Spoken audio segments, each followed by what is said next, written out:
Assalamualaikum warahmatullahi wabarakatuh. Welcome to the virtual conference of International Seminar and Workshop of Public Health Action 2021, Iswopha, with the theme Public Health and Technology in Pandemic Era, supported and organized by Faculty of Health Science, the Untitled University. We welcome you all. The honorable speakers, Professor Insinyur Zainal Arifin Hasibuan, MLS, PhD from the Untitled University. Dr. Dian Kusuma, SCD, MPH from Imperial College London, UK. Professor Peter Wusu Chang, MD, MPH, SCD from Sichuan Medical Group, Taiwan and Remark Hospital, Vietnam. Mr. Thuyen Van Duong, RNMSc, PhD from Taipei Medical University, Taiwan. Assistant Professor Dr. Rosan Kumar Mahato from Kathmandu University, Nepal.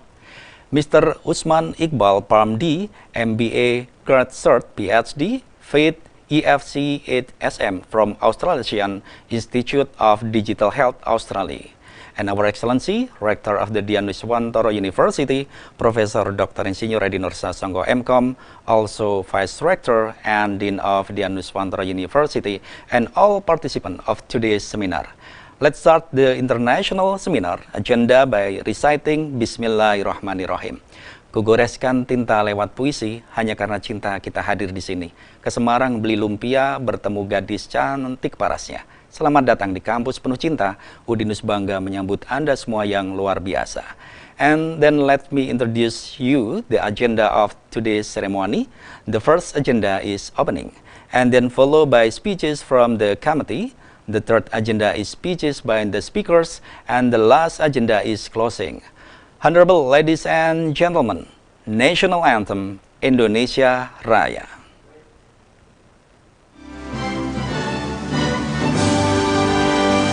Indonesia tanah airku, tanah tumpah darahku. Di sanalah aku berdiri, jari penuh ibuku. Indonesia kebangsaanku, bangsa dan tanah airku. Marilah kita bersatu, Indonesia bersatu. Hiduplah tanahku, hiduplah negeriku, bangsaku, rakyatku semuanya. Bangunlah jiwanya, bangunlah badannya, untuk Indonesia Raya. Indonesia Raya, merdeka, merdeka, tanahku, negeriku yang tercinta. Indonesia Raya, merdeka, merdeka, hiduplah Indonesia Raya. Indonesia Raya, merdeka, merdeka, tanahku, negeriku yang tercinta. Indonesia Raya, merdeka, merdeka, hiduplah Indonesia Raya. Thank you. Honorable ladies and gentlemen, opening prayer delivered by Mr. Soharyo Mkas.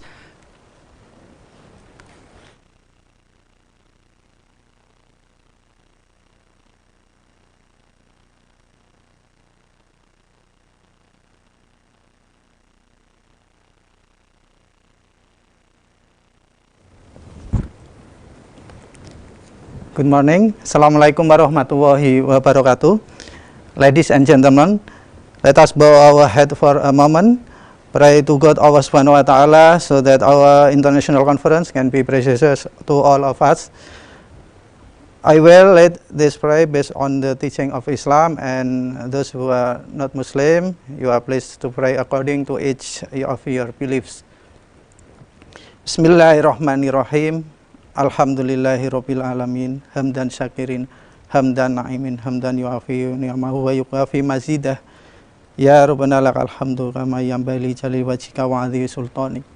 Oh Allah, today in this beautiful moment, we gather here to bring about an international conference on public health. Make this international conference as a useful science assembly, as a medium of sharing useful ideas, knowledge, and experience of scholars, researchers, and students of various disciplines. May the conference we organize today benefit to our lives, broaden our knowledge, shine our ideas, and lead us to be successful, productive person, which in turn will boost dignity of our nation. Oh Allah, guide and bless our heart and our minds with the light of your guidance. Impart your supreme wisdom upon our activities. Help us to speak our minds clearly. Help us to listen to each other, respect each other, love each other, so that we included to bless person. Oh Allah, protect us from unintended temptation.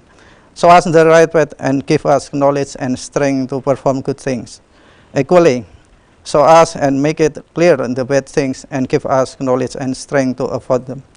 Oh Allah, you are the one who can fulfill our dua. Rabbana atina fid dunya hasanah wa fil akhirati hasanah wa qina adzabannar. Subhana rabbikal rabbil izzati amma yasifun wa salamun alal mursalin walhamdulillahi rabbil alamin. Wassalamualaikum warahmatullahi wabarakatuh. Thank you.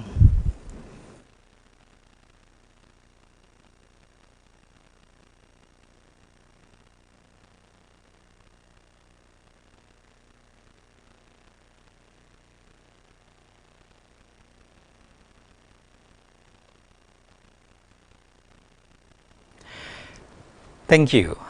Honorable ladies and gentlemen, the first agenda is the report speech from the Chair of International Seminar and Workshop of Public Health Action 2021 Iswopha Committee, Mrs. Sri Handayani Mkes. The floor is yours.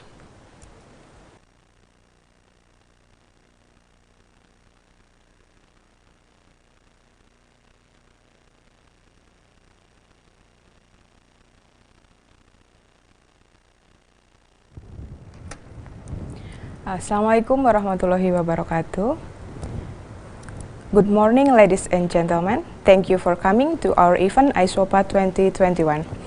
The Honorable Professor Dr. Insinyur Edi Nur Sasongko, MCom Rector of Universitas Dian Nuswantoro, the Honorable the Vice Rectors, Professor Dr. Supriyadi Rustad MSI, Profesor Dr. ST2 Arso Utomo, SEMCom AKT CA, Dr. Kusni Ingsih MM, and Dr. Pulung Nurtantio Andono, STMCom.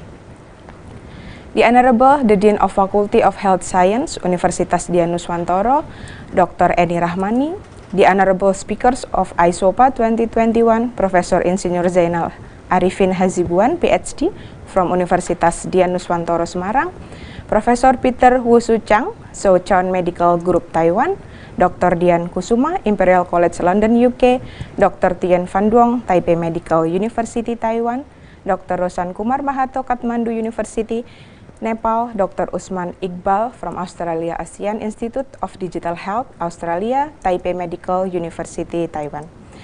The distinguished guests and ladies and gentlemen, we would like to extend our warmest welcome to all participants of the 2021 International Seminar and Workshop of Public Health Action. With a record number of the participants expected this year, we are delighted to see that this annual seminar are coming more significant every year. We are committed to preparing the program to foster vibrant exchanges and dynamic collaboration among the academic and research communities in dealing with the public health and technology issues worldwide. This year's seminar's theme, the Public Health and Technology in Pandemic Era, is the mainly proper forum to discuss the global challenge of public health in the pandemic of the COVID-19 era. Ladies and gentlemen, we would also like to express our gratitude to all paper authors and the registered participants for their stimulating academic contribution to the vibrant intellectual exchange in this seminar. We have received 73 participants for the oral presentation and more than 800 for the seminar participants. Putting together the Iswopha 2021 was a team effort. We are grateful to all committee members who worked very hard to make this event happen. We would like to sincerely thank all individuals who have furnished their support in every possible way to make this seminar happen. Once again, as a chairman of the Iswopha 2021, I would like to welcome you to our virtual seminar. Thank you very much. Wassalamualaikum warahmatullahi wabarakatuh.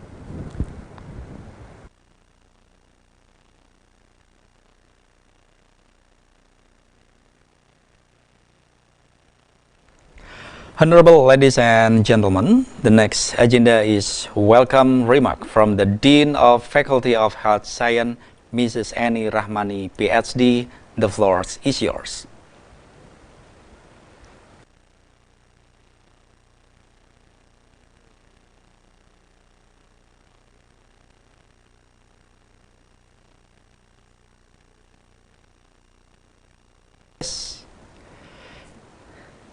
Assalamualaikum warahmatullahi wabarakatuh.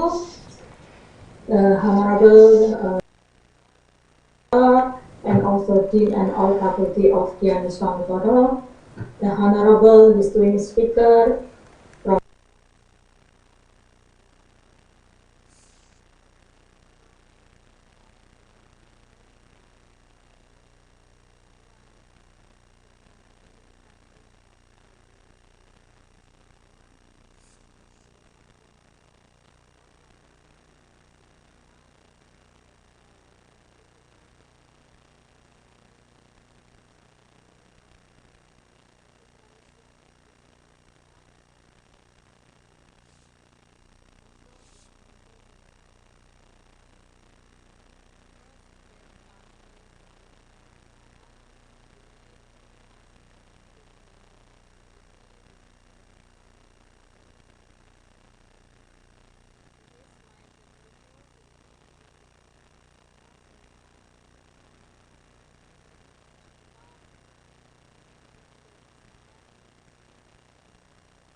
share the excellent experience and hard working in this conference.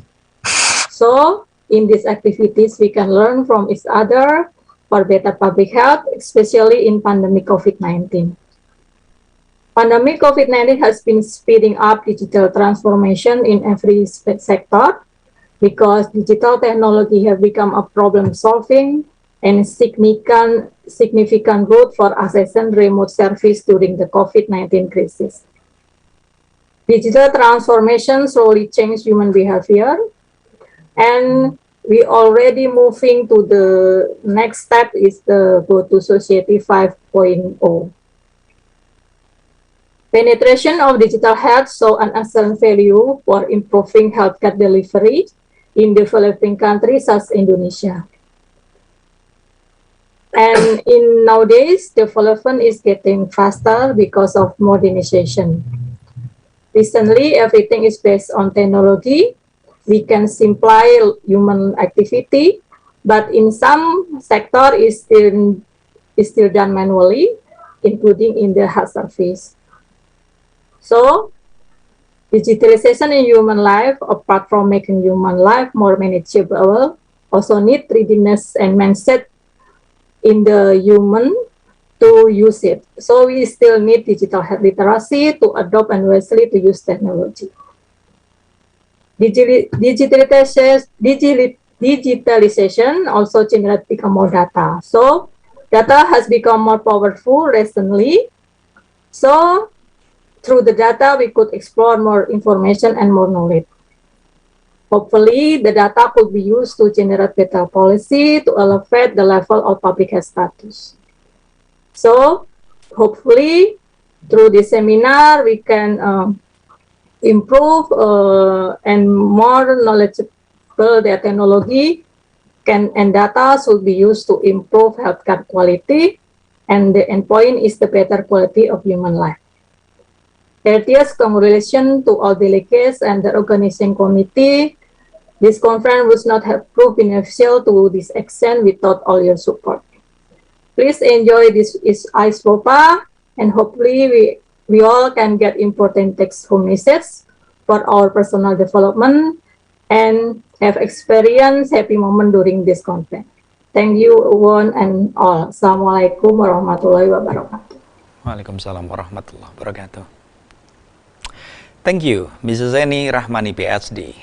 Honorable guests, ladies and gentlemen, the next speech is the opening remark from Rector of the Anuswantara University that will be delivered by Academic Vice Rector of the Anuswantara University, Professor Dr. Supriyadi Rustad, MSc. The floor is yours.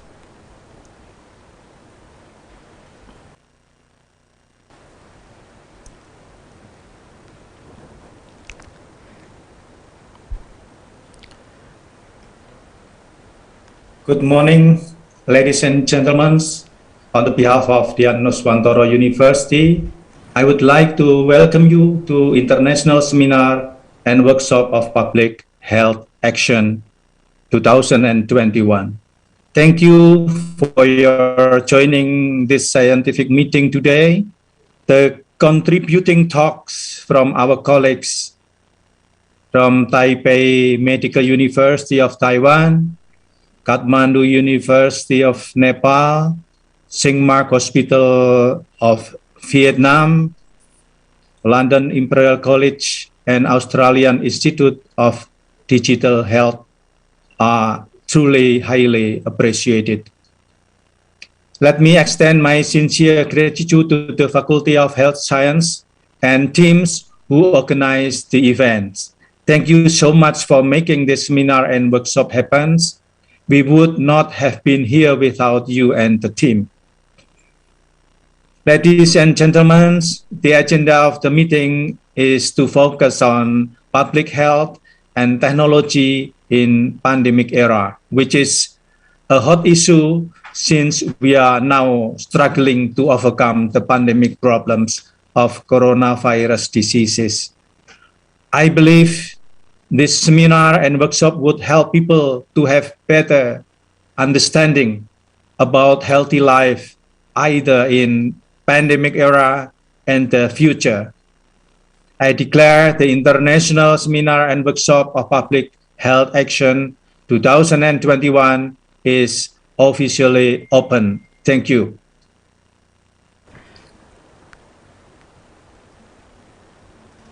Thank you, Professor Dr. Supriyadi Rustad, MSc.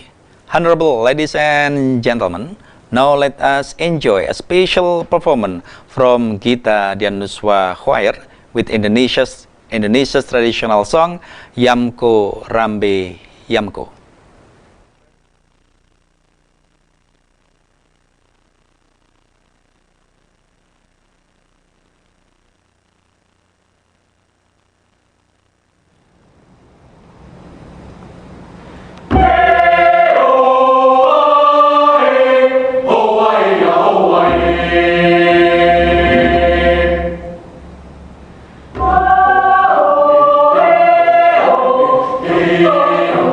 Oh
Thank you, Gita Dianuswa Choir, for the beautiful song.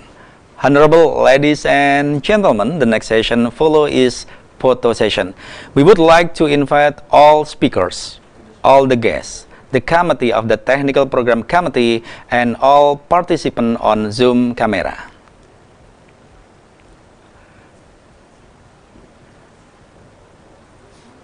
Ladies and gentlemen, don't forget to give best smiling, please.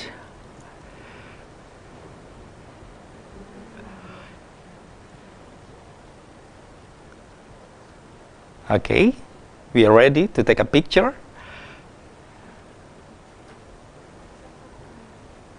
Thank you for the photo session, and let us prepare ourselves for the next session.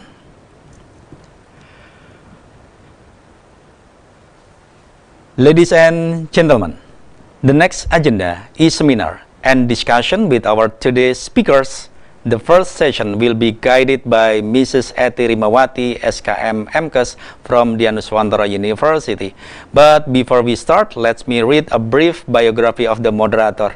Eti Rimawati is a lecturer at the Faculty of Health, Dianuswantara University. She is a Master of Public Health who is currently a doctoral student at the Faculty of Public Health, Undip. Scientific interest in health administration and policy, reproductive health and healthy cities.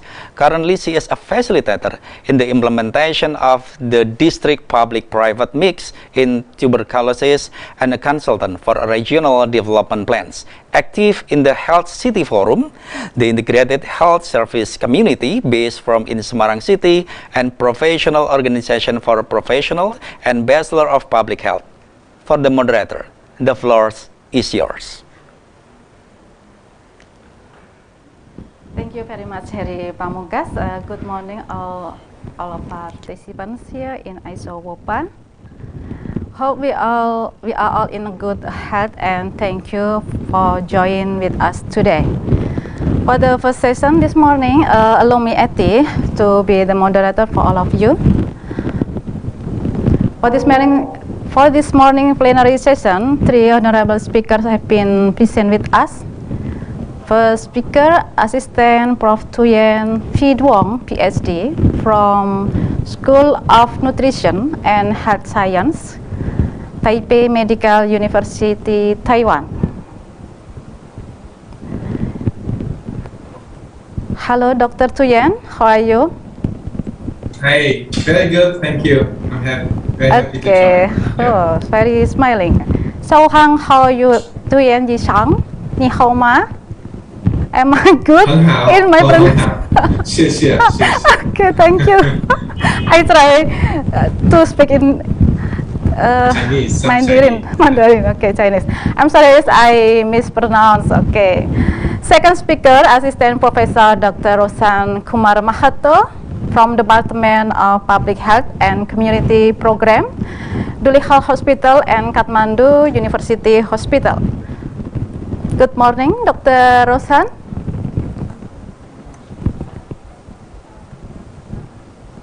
Good morning, Dr. Rosan.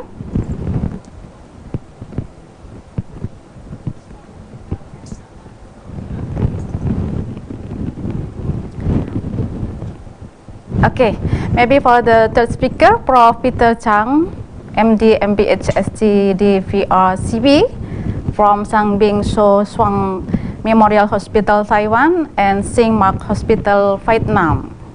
Good morning, Prof. Peter Chang. Good morning. How are you? Hi, I'm fine. Thank you. Sao hang hao sang jiao so ti hao ma. Very good. You really catch the Mandarin already. Thank you very much. Okay. Okay, we know that between Taiwan, Nepal, and Indonesia, we have different time. Now in Indonesia, time is at 9 o'clock morning, and Taiwan 10 morning. Is it right, Prof. Peter Chang? It's right. Okay. There's a difference in time, but there's no difference in our mind. Okay, thank you very much.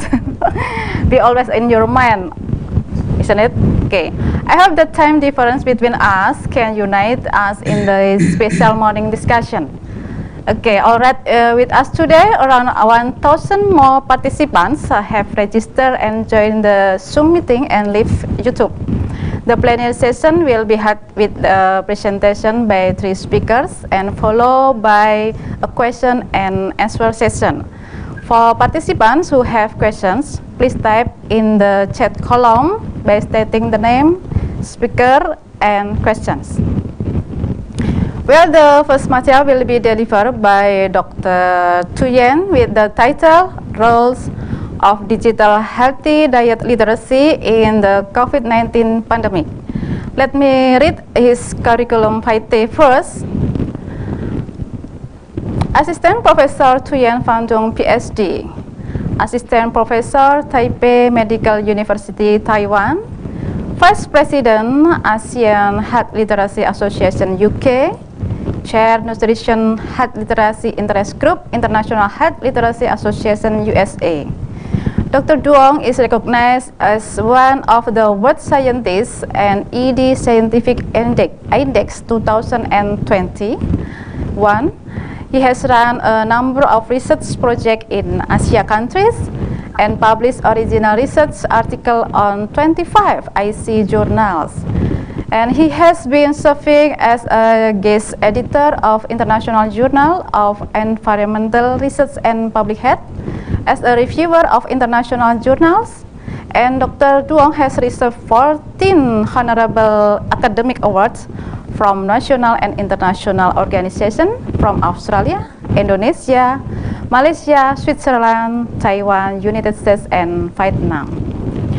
Currently, he is a PI of a COVID-19 related research project yet related to stroke and hemodialysis in Vietnam, and he is a co-PI in Taiwan and an investigator of international project of research project conducting on university students and school principals in 63 countries. Please, Dr. Thuyen, to convey the material. Thank you very much for the wonderful introduction, Dr. Welcome. Thank you very much. Right. So I'm very happy to be here and share some of my experience with all of you. And thank you very much for the organizing committee and also the University of Dan and Wanto and on the hard work you prepare for us to share our experience. So should I begin to present? Right. So today I will share one of 3 of my publications related to the digital healthy diet literacy and its role during the pandemic. And now I'm assistant professor in School of Nutrition and Health Science, Taipei Medical University. In 3 papers we published, I would like to present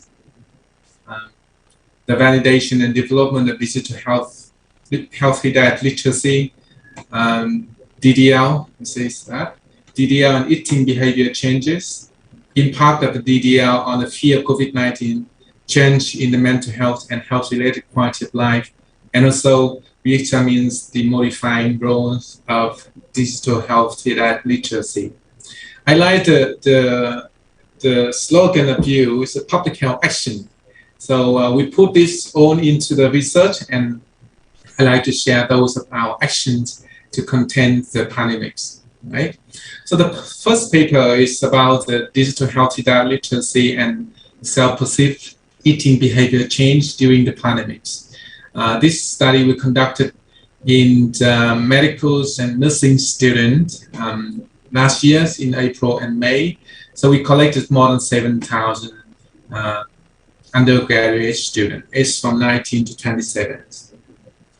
Right, so, and sorry, you know that the healthy dietary intake has shown a protective effect on the immune system and the health outcome during the COVID-19 crisis.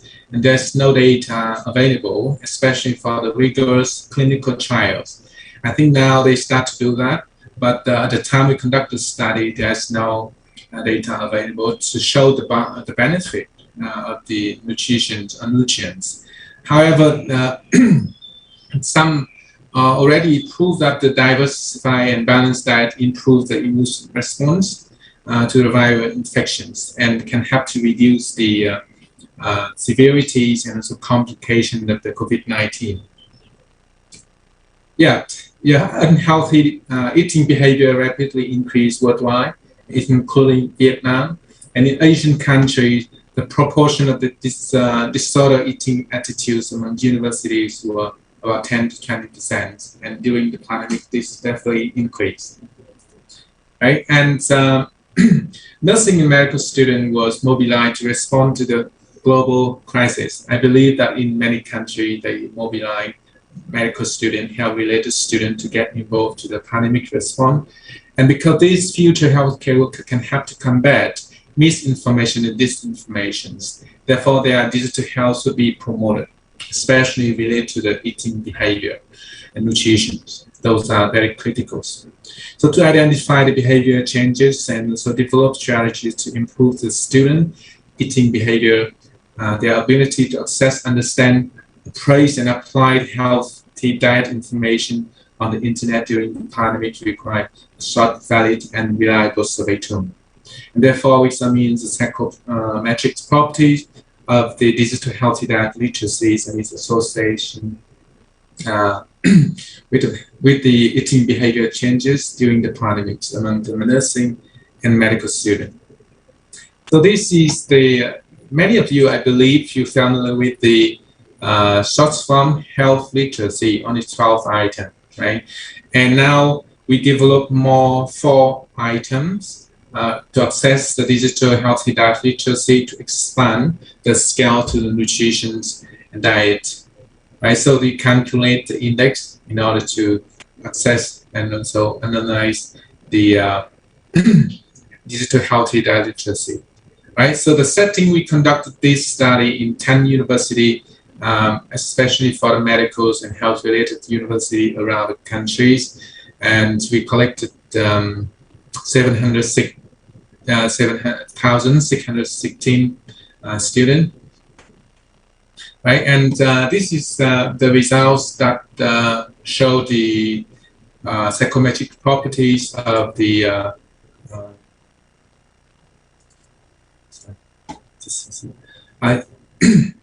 so this is psychometric property of the digital healthy diet literacies, and you'll see that we check the PCA, and then all of these items highly loaded on the scale, overall scale for the digital DDL, let's say that, and even in the nursing student, medical student also very high. The percentage of variance explained by these items are very high, and we see the reliability also very high. So this tool is valid and reliable to access digital health diet literacy during the pandemics. And we also explore the association between the DDL and also eating behavior change. And over here, we have conducted the adjusted models, and you see that the DDL higher, then students have better, healthier eating behavior in overall sample, nursing student and also the medical student. Right, so concludes that this tool is the short and expanded comprehensive domain of the health literacy framework, and it's good to use during the pandemics. And students have higher health DDL score, had higher likelihood of healthier eating behavior, and we suggest to use this tool to survey different settings. Right, so the next paper is about the DDL and also fear and changes in the mental health and health-related quality of life in healthcare workers. Right, we will conduct another survey in healthcare workers, and this study we focus on frontline healthcare workers. Right, so we conducted an online survey at 15 hospitals and health centers in Vietnam in April, and we collected more than 2,000 frontline healthcare workers. All right, so you know that healthcare workers face social stigma because they work in hospital. When they go home, the label will say, wow, dangerous, stay away. And so they have that stigma, and so they're also raising the concerns about their safety and family member health, and especially for the frontline healthcare worker are even at the high risk of the COVID-19 infections. So these affect their psychological health and well-being, especially when they do not feel protected. So there are fear, reaction, and changes in mental health and health-related quality of life during the pandemic should be addressed. And it suggests developing early evidence-based sustainable intervention to prevent and mitigate the short and long-term effect of COVID-19 pandemic on healthcare worker mental health and well-being. So the improvement of the psychological health and well-being could enhance, this is very important, enhance the infection control practice amongst healthcare workers. And this may further improve the patient care quality. Right, so we must address the impact of facing COVID-19 in healthcare workers on their psychological health and well-being, and identify the associated factor with this may further contain the pandemic. Right, so the role of the DDLs again, and so the healthy eating behavior on mental health quality of life has been investigated in some other population. But however, in the healthcare worker, especially for frontline healthcare worker, this role can be addressed, especially their role in fear. So therefore, we aim to examine the associated predictor of the fear of COVID-19, changes in mental health and quality of life on the frontline healthcare workers, and which impact of the DDL on and healthy eating scale were emphasized. Right, so this is the health eating behavior scale, which is very short and reliable and comparable with the 2015 healthy eating index from American guideline to assess the overall diet qualities. So we have 5 items. We do the survey during the pandemic, so this is going to be very reliable and also valid. So we also ran the PCA and so check their Kronberg alpha to see. So the tool is valid and reliable, right? So over here, how we assess the changes in mental health and health-related quality of life. So you know that healthcare workers, in fact, have better knowledge and ability to detect the changes in their mental health and health-related quality of life than the general public. So therefore, to assess the changes, healthcare workers were asked to respond to the question only no, how could you say the mental health currently is as compared with that before the pandemic? And so similar to ask about the health-related quality of life. So they can respond that getting worse, stable, or better. So this to facilitate the analysis, we classify the two groups only, worse, stable, or better.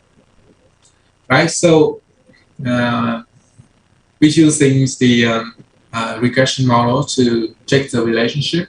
Just focus on DDL over here. If 1 point increment is associated with lower score of fear, which means good, right? And also improve better, stable, and better mental health and also quality of life over here. Right, so to conclude this papers that you will see the DDL, the healthy diet literacies, and also the healthy eating behavior can improve mental health, quality of life, and also reduce fear of COVID-19. Now, let's move to see whether DDL have a modifying role between fear of COVID-19 and quality of life in the patient. Right? So this one we conducted a cross-section study in 11 hospitals around Vietnam in April and May last year, and we collected more than 4,000 outpatients, including the demographic characteristic, health literacy, e-healthy literacy, DDL, fear of COVID-19, and health-related quality of life. Right, so you know that the pandemic is create a heavy burden. And fear may cause diverse effects such as lifestyle change and delayed healthcare access, mental health problems such as depression and even suicide. Fear can affect the people quite a lot, especially the high-risk groups such as elderly people and people with the health problem. So improving the health literacy and e-health literacy could help improve and encourage people to adhere to the active behavior such as healthy diet, physical activity, and adhere to the preventive measures during the pandemic. So this could further improve the health status and well-being. Right. So healthy eating have shown the benefit already, and also can improve the quality of life. So the DDL is the ability to seek, understand, appraise, and apply healthy diet information from the electronic sources to improve the healthy eating habit. So previous study conducted in Vietnam, actually our study showed the positive with healthy eating behavior. So improving healthy diet and DDL may potentially improve the quality of life during the pandemic. So we conduct this study. Right, so the data collected in 11 hospitals, and we have around country from the north to the south of the country. And this is the results. So this is health literacy. This is the interaction model, so we can imagine that we have three-dimension figures. So this is the vertical one is health-related quality of life. This is fear, and we're using the Z-score for fear, and also Z-score for e-health literacy. Let's jump to this next one. This one is the digital healthy diet literacy. So for this is in the center, in the mean, and then this is the lower digital healthy diet literacy, and you see the scope is higher, right? But for those higher DDL, the scope is lower. So it means this one can help to modify the association, or we say mitigate the negative effect of fear on the health-related quality of life. Right, so to conclude this paper, the third paper is fear COVID-19 were negatively associated with the health-related quality of life. In contrast, health literacy, e-health literacy, and DDL were positively associated with the health-related quality of life. And DDL can help to mitigate the negative effect of fear on health-related quality of life. So therefore, the strategic public health interventions should be promoted to improve e-health literacy and DDL, which further enhance the quality of life, and especially among the people with fear of COVID-19. Right. So to summarize, all of these three papers, so these digital healthy diet literacy is a valid and reliable survey tool, and DDL associated with more healthy eating behavior in medical and nursing students. DDL reduce fear, improve mental health and quality of life in healthcare workers. DDL mitigate the negative impact of fear on quality of life on our patient. So you see, this digital healthy diet literacy play a very important role during the pandemic. Right, so with that, thank you very much for the organizing committee, and I cannot do that without our alliance. So we established the Health Research Alliance last year, and if you are interested to learn more about this alliance and our publication, you can scan this QR code and you can access to that resources. So thank you very much. Okay, thank you, Dr. Chuyen, for the interesting result of the research. Very, very interesting. And Dr. Chuyen has explained to us that digital health is very helpful in healthy behavior, especially in dieting behavior, mental health. Yeah, in pandemic era, we learned that digital health have much advantage to increase in healthy behavior. Remind to all participants who will ask, please type in the chat column. Don't forget to put your name, speakers and the questions. We will continue to the next material that will be delivered by Dr. Rushan. Dr. Rushan, you already with us this morning? Yes, it's okay. Hello. Hello. Hello, good It's morning. okay? Yeah, it's okay. Yeah. It's clear, okay. Okay. So, Good morning, Yeah. Dr. Rushan. How are you? yeah, I'm good. Nice to Oh, hear you, and thank you so much for the invitation. you're welcome. Okay, this is a Dr. Rushan curriculum vitae. I will read first before Dr. Rushan present the material. Assistant Professor Dr. Rushan Kumar Mahato, Master of Public Health and Doctor of Public Health from Khon Kaen University, Thailand. Bachelor of Public Health in Asian College of Advanced Studies, Purbansal University, Viratnagar, Nepal. Work in Department of Public Health and Community Program, Dulikhal Hospital and Kathmandu University Hospital as Assistant Professor. He has scientific interest in tuberculosis as evidenced by some of his research related to tuberculosis. Experience of work, visiting lecturer in Faculty of Public Health, Khon Kaen University, Thailand. Public Health Manager, Dulikhal Hospital, Kathmandu University Hospital, Dulikhal Khapri. Health Service Coordinator in Department of Community Program, Dulikhal Hospital, Kathmandu University Hospital. Laboratory Technician and Field in Charge. And honor and awarded ever received the Best of Oral Presentation, Best Staff of Dulikhal Hospital, and Certificate of Merit for securing highest position in Health Science Laboratory Technology. Okay, this morning Dr. Rushan will provide material on Nepal's healthcare system in the era of pandemic. To Dr. Rushan, are welcome. Thank you so much for that. Yeah, I'm just going to share my screen first.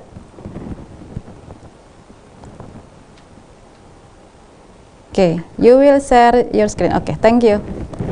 It's okay? Running, still running. Okay, Okay. yeah. Okay. So, thank you so much for the very nice introduction.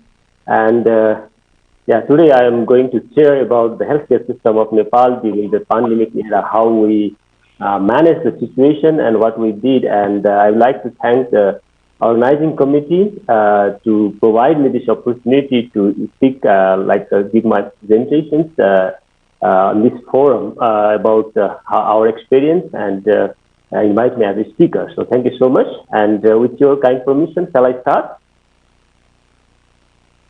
Okay.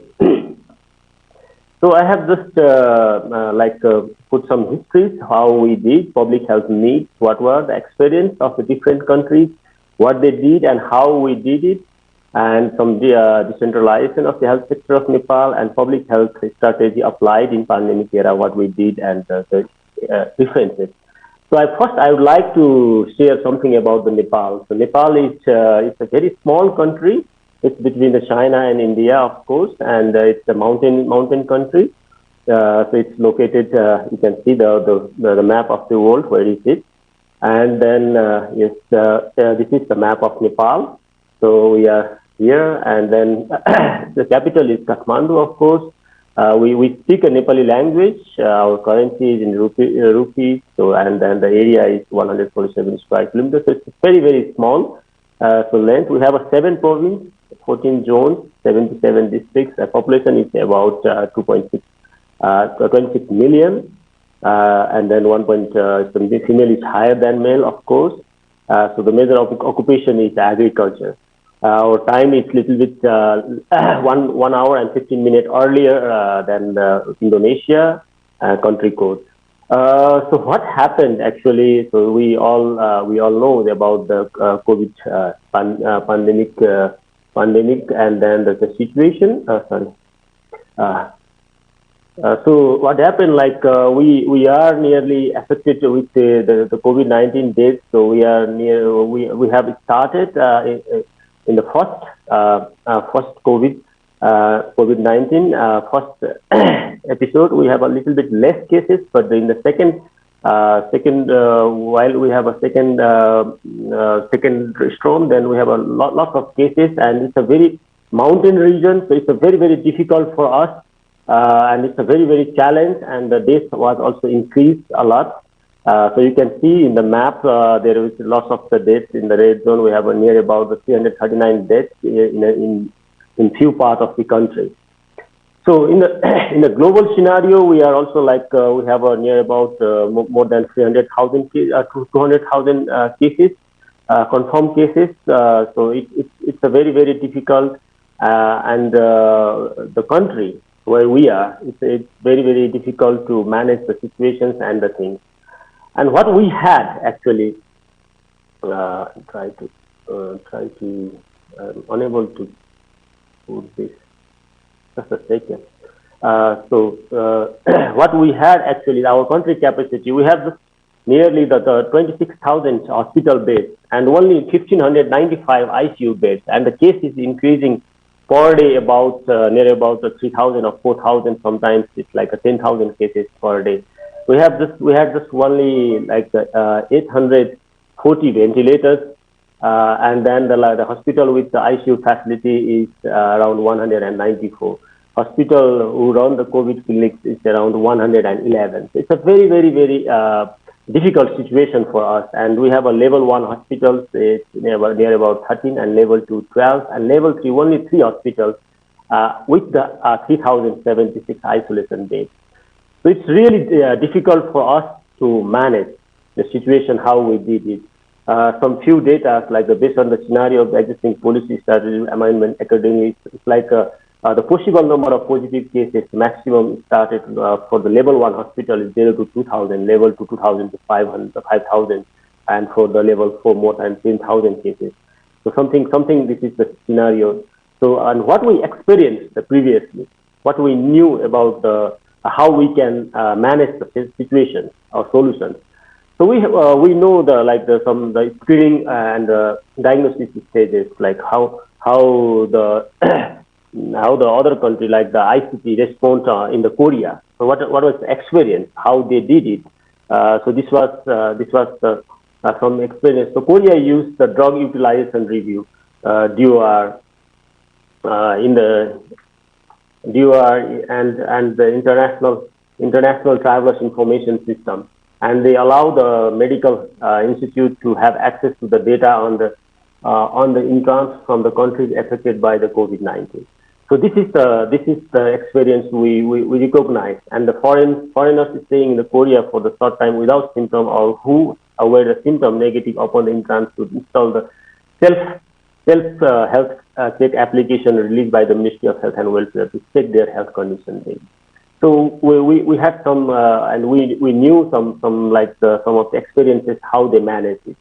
So they did the airlines, shipping companies, tele providers, foreign affairs, so just the ministry, and then they have like the quarantine support for the divisions, and then they check the DOR system how, and then they track the people, the foreign people who are coming to the country. So this is the one experience. So another is the epidemiological investigation stage. What they did, they used the credit card statement, surveillance cameras data, and the location data from the mobile phone. So this was the experience we have we have visualized, and then they used precisely identified the recent movement of the individual confirmed with the COVID-19 to track the spread of the infection by the carrying out the prompt epidemiological investigations. So these are the few epidemiological investigation stages we had observed, and then we try to learn from them how they did it, like the basic personal information and health check information they have put together to the mobile system assigned by the government health officials, and this can alert where the people went and what they did it.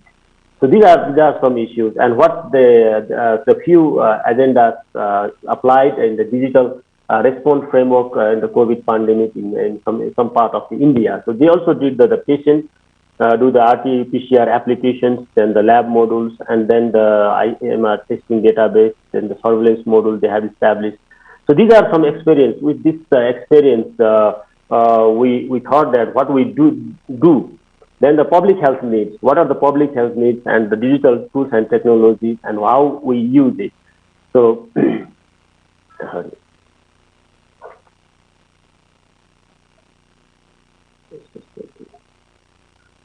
so this is a digital epidemiological surveillance. This is a machine learning, like the machine learning, web-based epidemic intelligence and online surveillance, and then the rapid case identification, what we did, like the survey application website, data collection and the visualization from the interruption of the community transmission and the public community, and then the clinical care with the teleconferencing or the referring system. So these are some examples how we use. So what is the experience from the Nepal and the digital health sector? So what we did it previously. So what was our experience? How we did these things? What was our experience and what we have found? So we have started in 1990s. They started the integration of the parallel reporting structure for the both the National Health Management Information System. So we had few information system we had already started. We had started the Logistic Management Information System. In early 2000, the government began working with partners in the private and non-government sectors to introduce telemedicine pilots with an aim to addressing challenge for the addressing health proposed by Nepal in the mountain and the terrain of the infrastructures. So we had some experience, some type of experience to how we can use the digital system to overcome these scenarios. So over the last decades, there has been a exponential rise in the digital initiative across the health sector, largely financed by the development partners. So we, as I already explained, this is a very difficult, it's a very small country and it's very economically deprived, and we are even underdeveloped country. So we have to depend upon the development partners. So it is exponentially raised some initiatives. So this is a timeline. How we have started, like the 1993, I already explained the Central Health Management Information System database established. Then in 1993 and 97, it's like a Central Logistic Management Information System. In 2004, we have started the telemedicine because it's like the high mountain regions, so we have to do it by the telemedicine, and then the MOSP endorsed the strategy to the National Health Sector Information System in 2011. So until 2017, 2018, we had like the Nepal Health Facility Registry complete in online system. So it helped us. It helped us to establish the database and the management system during this COVID pandemic. So we had like this is the map of Nepal, and then we had like lots of like the hub hospitals. We have we had identified the hub hospitals, National Health Emergency Operational Centers, Provincial Health Emergency Operational Centers, and then the temporary it's a provincial health emergency centers and the point of entry. So we started to route how to identify the cases, how to find out the number of cases, and then try to mitigate what the situation is, how the situation we can handle it. So this is somehow we have started. So we started with the use of digital system in Nepal and the pandemic area. So we started with the case reporting. So initially when there were only few cases began reporting, and the details were maintained in the Excel sheet. However, with the increasing cases, platforms such as geodata were then put in the use. So we use the geodata. And then lesson learned, what we learned from them, that there is a need of development on robust integrated reporting system and the information platform that facilitates the operational decision support. So it helps us actually, but it's difficult for us to make the operational decisions. So then that was the lesson learned, what we learned from this part. The second was to ensure the general public remain updated on the news related to the virus, and MOSP employed various mediums such as mobile applications. So we started like Hamro Swasthya. This is like Hamro is our, Swasthya is health. So our health, like the mobile applications. So the call centers hotline. So we started with this social media platform like Facebook and Viber. We use the Viber very much among the others. So regular television and the radio broadcasting, callback tone with the COVID-19 message developed by the Ministry of Health and Population. So each and every people, while they use it, so they know about how the situation is, how the things is going on, and the regular SMS with preventive messages. So it actually it develops the knowledge to the local people, to the rural people, rural part of the people, and then as the health literacy is very, very low in this country, so it helps us to minimize the cases and to reduce the situation, to reduce the mortality actually.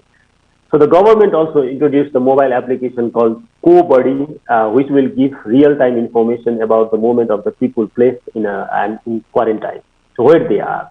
So this is, and then those in the quarantine or isolation facility need to install the application and have access to the internet. They will then automatically provide information about the movement of the patient.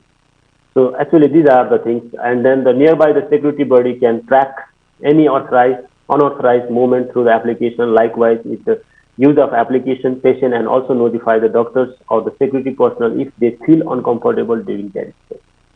So these are the situations how we can handle, and how the digital system or the digitalized health can help in this era, the country like Nepal. So some like what we also develop, like the information, education, and communication materials were created with the like the motive of spreading awareness about the social distancing, hand hygiene, cough, like the symptoms, movement restriction will identify the symptoms and the disease staying and all that. So these are some information. The materials mostly in the form of the infographics, so it can easily like the know by the people. The people can easily visualize the situation. So it is easier out the television, printing, and the radio, published social media, and emergency official sites. The video were also hosted on official portal under the Ministry of Public Health. So they were used to produce the multiple language, because we have near about 36 languages in Nepal, and although this is a very small country, we have a different type of the people. So we have initiated in different languages, and including COVID-19 prevention, protection, home isolation, and public health safety measures among the others. So these are the things. And then we started, because we have to treat the patient. And then it is very difficult to patient to travel, like I have already mentioned in the map. It's a very high mountain. We have started from the like 700, near about 700 meters to the 4,000 to 5,000 where the people is residing, and up to the 8,000 meters. So we started with the teleconsultation, where the practical practice during the pandemic, social media link, Viber, WhatsApp, Messenger was used for the free consultation. Clinicians also provided their private number for the teleconsultation for the needy people. So it is all together, and then the telecommunication has been performed by the mobile device, computer with internet connection, and then this becomes easier to people to hilly and mountain region due to the develop the mobile service by using the data package, and then the country even when they have no Wi-Fi system. So it helps us. Yes, it helps them to do finalize. So the use of EMR, what we did, finally how we report to the government. So we started with the Nepal has been slowly digitalized, and then during that time we slowly digitalized the healthcare and incorporate the electronic medical record system within the hospital. So it helps us to give the feedback to the government, like that we have this much of the people. So the use of EMR, it helps to history of the patient condition, thus helping to the management of the COVID-19 patient. So it also helps us to track follow the patient with the EMR system and record their contact details. So these are the things what we did, and the digital system help us. So this is some references what I have chosen. So these are the things how we manage with this COVID-19 era, and the digital system help us to finalize all those things. So this I put the final moment. So healthcare is yet to be transformed by the technology. It's transformed by the technology. So it's a very, very like useful or helpful for the health system if we can integrate it with the digital system or the technology. which can help us to mitigate and reduce the situation of the COVID-19 situation. So, and it also help us to cope with the different level of the health-related problems in the near future. So, thank you so much. With this, I think I would like to thank you for your attention. Thank you so much. Namaste. Okay, namaste. Thank you so much, Dr. Rosan, for sharing experience in Nepal. We can take a good lesson from what Dr. Rosan said. Pandemic teaches us about how to optimize information technology in providing fast, accurate, and up-to-date health services. Is it right, Dr. Rosan? Yes, thank you. Okay, thank you, Dr. Rosan. In detail, the role of information technology will be presented by the next speaker, Professor Peter Chang. The following is a curriculum vitae of Professor Peter Chang, MD, MPH, SCD, VRCP, London.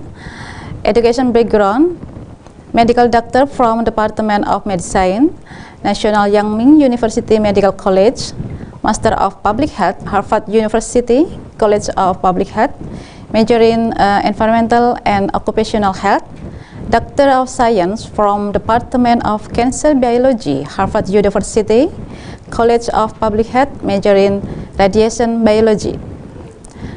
For the career experience, so much work experience that he has gone through.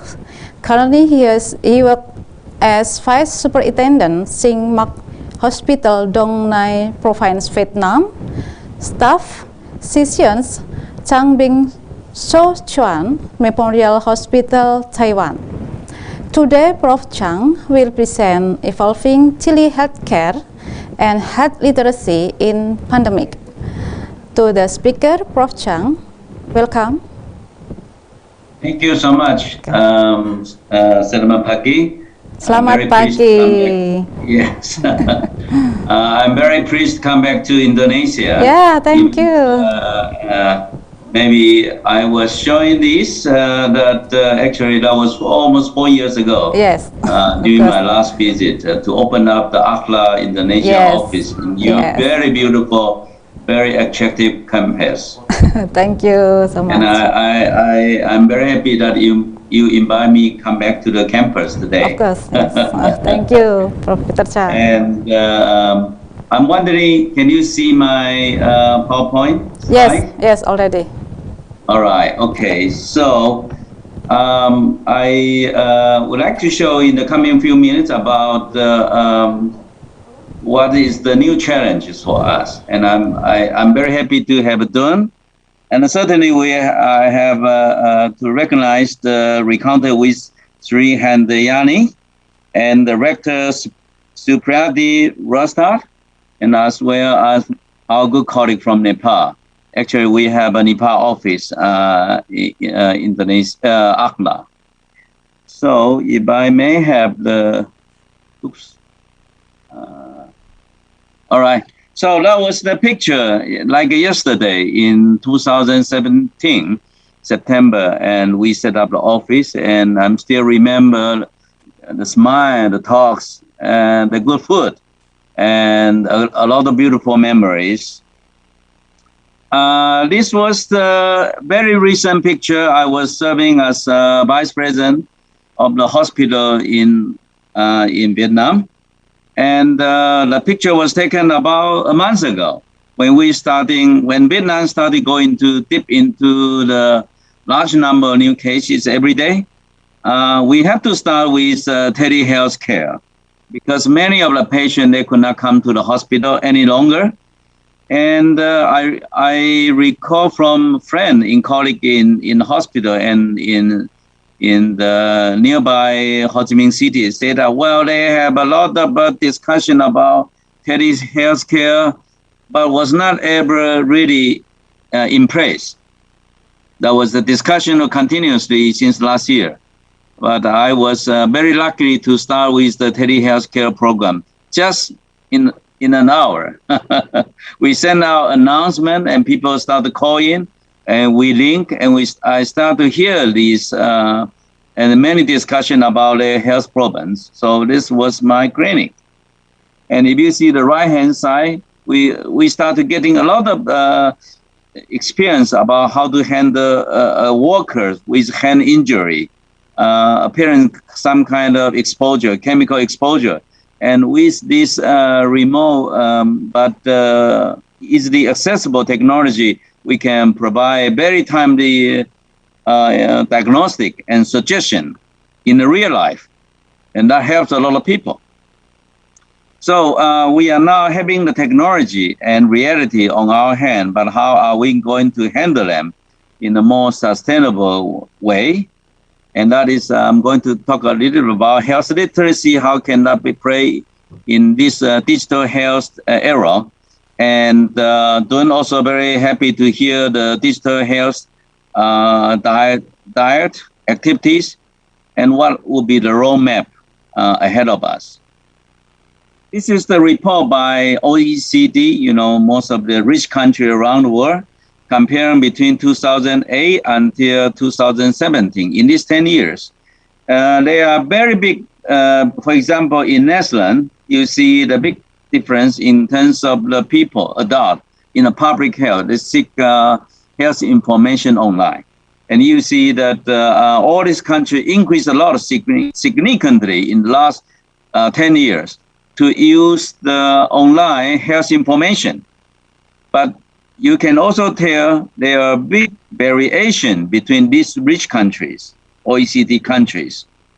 And after 10 years, the variation is still different, and but going different ways. Some are very good already, but some are not so good after 10 years. So you see that every country on their way on providing digital health information sharing, but in different progression. And we have to be remember that this is the situation we have to taking care of very carefully. Now, what has been invested in health service is that you see in financial issue, in marketing, in legal accounting, in media, in scientific R&D, which is much more active in terms of providing ICT technology in their sectors. But you can tell easily health sector have been much less investment in output of this service compared to with others. And we have to remember this is OECD country which have been sharing big resources, and health sector has been much lagging behind in providing our health service through ICT. What was the reason? We have to understand that. Now, McKinsey company, this is international consultation, and they compare the difference in terms of this in the last 2 years. And you see that in the telehealthcare uses in the United States, they are having 40 times more utilities. Right in the beginning, there was a much increase in early last year and then stabilized. So you see the continuous people used to it and remain in using ICT in healthcare. The telehealthcare remain. And if I can show you where are those utility being used, and it's not in general. The telehealthcare has been much more focused on psychiatry, in substance use disorder treatment, and some in endocrinology. But if you look at the bottom, the green one, the green heart, which is less enthusiastic in the last 2 years, is neurosurgery, general surgery, orthopedic surgery, ophthalmology.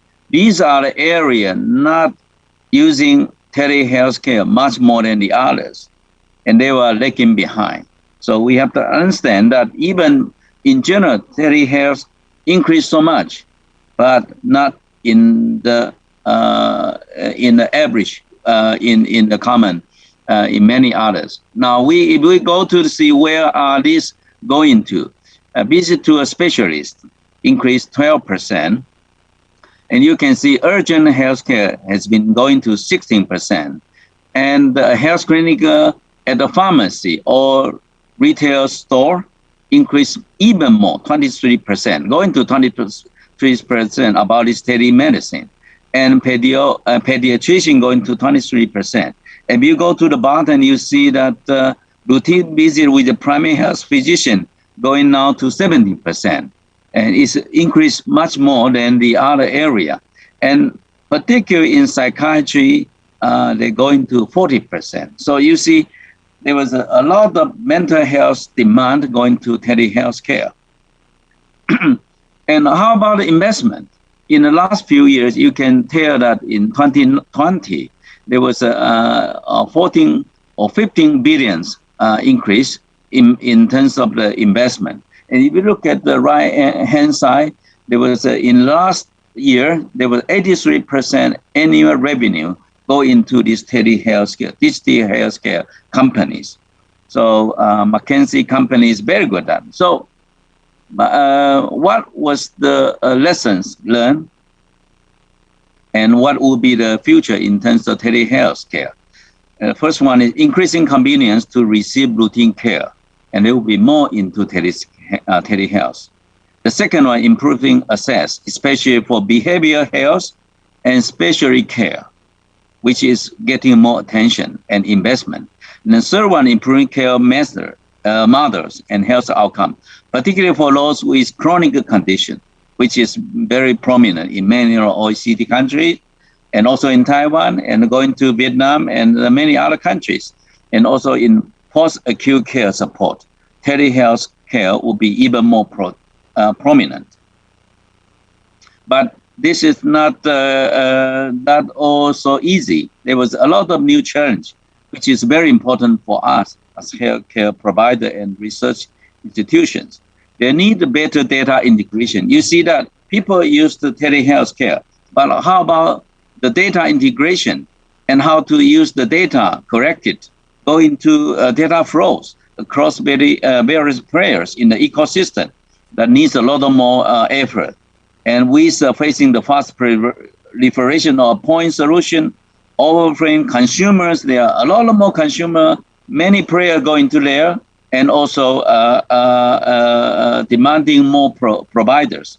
The need to better integration of virtual health-related activity into day-to-day workflow of the clinicians, because many clinicians were so busy taking the information, but there was how can that be integrate into the follow-up, particularly to embed the hybrid care models combine online and in-person care delivery.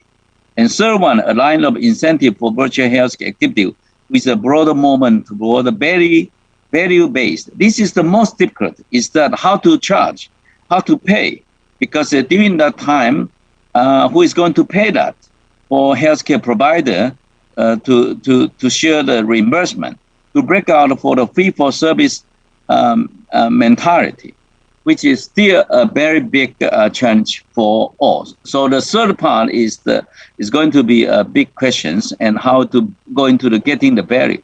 Let me share with you some other information how the COVID-19 already changed the sharing of this information and participation. The consumer before 2019 was only 11% going to healthcare, but now 76% are going to the telecare. So the consumer take it so much. How about provider? Yes, many providers remain to addict to or use that. So 57% or up to 60% using that. And also how about regulatory? Yes, regulatory come up with a lot of more sharing of this new service. So for example, in Vietnam, I know my experience, and also in Taiwan, many other countries, the telehealthcare already opened up a new windows for health service. So after this pandemic, if we can surpass very easily, 20% of the healthcare will be remained by virtual, and telehealthcare will be a very strong player in that. Let me go to the second part of the presentation, is that we have digital health service. We also have a digital service, direct contact to the consumers and beyond. For example, and on the left-hand side, people go to pharmacy and they discuss with the pharmacist, the sales, how about the product. But now there are online service they can purchase all these materials online. And so-called direct-to-consumer technology in health, there are tremendous increase in terms of that. Traditional intermediate player like insurance company, government, clinician employees, pharmacy industries, and now they are facing with the new challenge of people going to the direct-to-consumers. And where are your roles in that service? Now in the USA, there was $700 billion already invested in these direct-to-consumers. And over-the-counter drugs, care management in retail clinic, and also hearing aids, glasses, contact lenses, and nutraceutical. Don't talk about the digital nutrition, that is about health. That was a part of the games. And fitness trackers, sleep monitors, available to detect arrhythmia. Now, in the future, there was more service engaged patient activity tracker to prevent cardiovascular disease, watches to detect atrial fibrillation, telemedicine service to replace to visit to the emergency department. For example, there was already proven evidence that clinical high-risk group for mental disorder could be detected, could be useful through online service. So web-based application for the screening of participant at clinical high-risk psychosis. And nowadays you can use Facebook or you can use other IG to detect high-risk psychosis cases. And how can we provide a service for them in the future?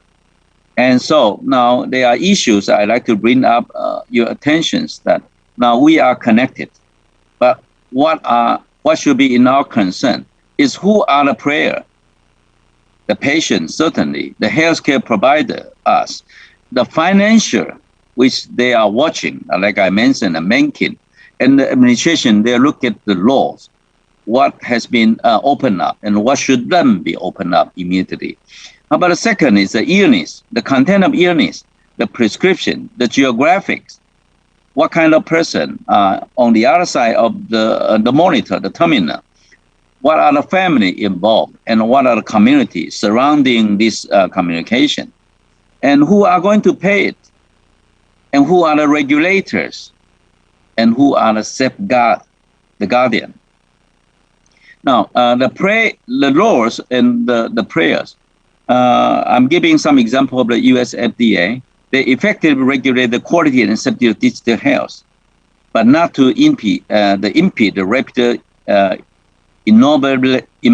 innovation of the industry. And now the current practice, the pre-certification, pre-cert pilot program, it's a health service. And at least in USA, they are watching this very carefully. But I would like to mention that the moderate labeling is one of these why we talk about health literacy should be included in all this practice.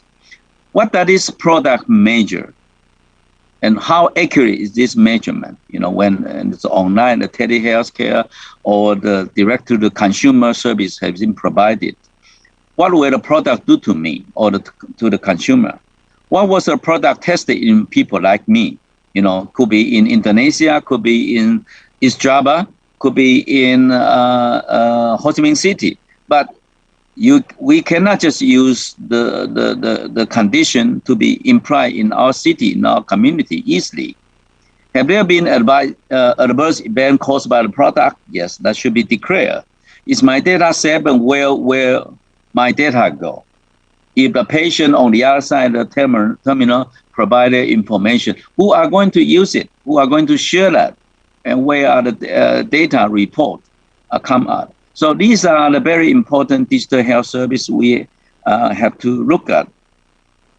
And how about clinicians? You know, clinician cannot be a bystander. They have to be involved in this. And more of the patients are coming to clinician to ask they have to interpret the data. And the patient requests recommendation of what to purchase from this digital health product. And clinician in the identification, guidance, development of direct-to-consumer digital health product should be very important in the future. So the existing framework to suggest that developer, you know, the company or the provider should pay attention to user-friendly design, privacy, problem, user care, about and like to help during the emergency. How about us, professional organization like AHLA? We have to steward the safe healthcare. Professional society should identify area-specific unmet need, such as monitoring the precursors of disease in large population. Law study conducted in Vietnam or law study in Taipei, we should be in a position to monitor how will that be used in other countries, like in Nepal, in Indonesia, in USA. And our professional medical society should focus on digital healthcare, that developing standard, which is our job for digital health, and advocating for evidence-based digital health product and service. That's very important for us. So my conclusion, there are 4 points. Now is wide open for digital healthcare service through COVID-19, and now is golden period time, but also with a lot of risk and potential challenges. More practice and review of this service to secure its sustainable development. People, business will go into the market easily, but they would probably withdraw without paying attention to the side effect. We have to make it sustainable. Digital and direct healthcare product widely open in the market, and already at this moment, we are part of the consumers.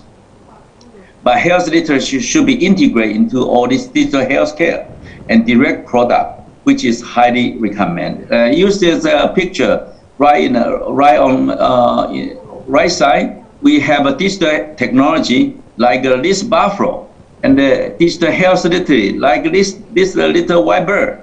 We are standing on the joint and how we to drive that in a good direction. And so that is our roadmap ahead of us, including AHLA and all of you. So let me welcome you to 2022. We are going to organize the 8th AHLA conference, and the proposal now is wide open for nomination. And I hope we continue this important journey in Asia Pacific, if different part of the world, that and to serve the interest of our consumer, patient in this new digital health era. Thank you for your attention. Okay, thank you, Professor Chang, for the very clear presentation and for the invitation in AHLA 2000 and for the next year maybe. Yeah, we hope all participants can join the conference. Okay, all right. 3 speakers have delivered their material. We'll start with questions and answers. Rati will help us to share the list of questions to the speaker.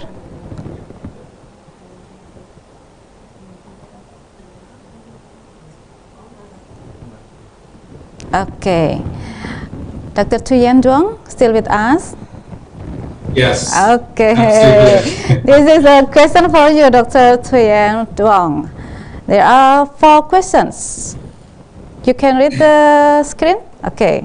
Yes. Okay, please. So the first one is what the impact of consumption behavior during the pandemic on future world health development. This one is very general questions. Just talk about the behavior in the pandemic and how it will change to the world development. This one, certainly we should have some model to predict, right, in the future health impact, how now current behavior change. Some people eat more unhealthy food, some consume healthy food, but it also relate to some other questions. Question 3, right? You consume food, but if you're sedentary behavior, you're not active to participate in any kind of exercise, then this one will be dangerous for your health in the future. More people obese. We haven't done any study to investigate whether people gain weight or obese during the pandemics, but some other colleagues from other countries, they have some report already that the prevalence of the obesity increase, during and after the lockdowns. And I believe that we should have some public health interventions immediately to improve their eating behavior and also the physical activity behavior. Right. So the next question is about during the pandemic, most people are used to eat a lot because there's a lot of time to stay at home. Yeah, this one is about home confinement and also lockdown. So could it change the food consumption, become the bad habit in the future? Right. So usually people stay at home during their home confinement, lockdown, quarantine. There are two extremes, right? One is consume bad food, snack, beer, alcohol, smoking, and many other. Another extreme is about healthy food, right? And many other in between these two extremes. So certainly we need to have more study to evaluate their impact and also the trend of the eating behavior and habit for different populations in different countries. The fourth question is about what do you think about life in the futures when we live side by side, when we live with the COVID-19 and wear masks forever? Why some residents too tired? Yeah, this one is about the depression, the anxiety, and stress. Depression, right? And want to be free from the COVID-19 pandemics. What do I think about life in the future? This one is, we have to live with the COVID-19. Right? We need to live with the coronavirus, just like we live with the season flu. And certainly, we should wear masks in the crowd areas. But if we can control the pandemic very well, we have the screening tool to have daily screenings, and also if we have vaccines and also many other public health and non-pharmaceuticals intervention to get involved, then we can overcome this situation and life will become normal, but it's the new normals. For the screening tool, we expect that to be easier, cheaper, and accessible to everyone. For the consumers, the people, no need to go to the hospital to do tests. You can do tests at home to screen that. So we can live free from COVID-19. Now, we live happily and peaceful with the COVID-19. You don't expect that they will go away very soon, but we can try to do different approaches and use different preventive behavior measures to contain this pandemic. So I hope that the response make you happy, and if you have further questions and like to discuss, you can email me and join our research team in the future. We are now doing several other study related to COVID-19 and also the COVID-19 survival. And you are welcome to discuss with us. Okay, yeah. Thank you, Dr. Thuyen. We have double burden in nutrition, fasting, stunting, and obesity. Isn't right? Yeah. This is our challenge in pandemic era. Okay, thank you, Dr. Thuyen Duong. Next question for the Dr. Rosan. Okay. There are 4 questions. Dr. Rosan, please. Yes. It's okay? Yeah. So, yes. I have also got the 4 questions. And very good questions. Of course, the first one is like, do the patient can access their EMR? So yes, I said yes, because few of the software what they develop, they can also integrate EMR system with the hospital system to the mobile phones of the patient. So few we can provide it, but not all over the country. But few patients can access their EMR by themselves in Nepal, and that we develop during the pandemic era. So this is one of the, of course, the achievement of the digitalized system. So yeah, that is we can do it, and the health service and private doctors practices this is. So this is sometimes it's very difficult, but from the government system and from the medical colleges they have already developed. So the few private sectors, of course, but not all over the country. Regarding the second question, can all the people of Nepal have access to the EMR? It's not true yet. It's very difficult to provide the EMR to the whole country. So, like, in a very urban part of Nepal, it is easier now. Some of the medical colleges, they have started the EMR, and it is useful for all of us, and it helps us very much during the pandemic time. Regarding the third question, the epidemiological investigations, credit card reports, and CCTV data. So it is like it helps. There is no any drawbacks, but the problem for the country like Nepal, we have very limited access of those things. So we started with all those things from the experience from the Korea, but it's difficult for us to manage because we have very limited access of those facilities and the people who they are using. And then they start with this and we start to tracking, but they move on somewhere. So it is sometimes difficult for all of us, but we tried it. There is no any drawback on those things, and it's actually easier to use, and to track the people from these things. And the last question, what are the role of public health to students? So we did a lot from we get a lot of the things and help from the public health students during this pandemic era. We start with the call center. We start the public health students. They started with the tracking of the patients. When the government or the security people, when they provide the people the telephone number of the people in the quarantine or in the isolation. So they get connected with the call center, and then they started tracking with the clinicians to the patients. The number one. Number two, they did epidemiological investigations, so they find out the number of the cases, and then they identified where is the major clusters, what are the problem with the other peoples and the things. And then the very much they did a lot. They were involved in the lots of research. So lots of quick research, actually, I said. Even some of the few of my students also, the 4 or 5 of they did 5 or 6 studies in our university. So they were involved in the lots of research, and we mobilized nearly all level of the public health students, undergraduate students, graduate students, even some few PhD scholars. And then because we just had a federal system 2-3 years ago.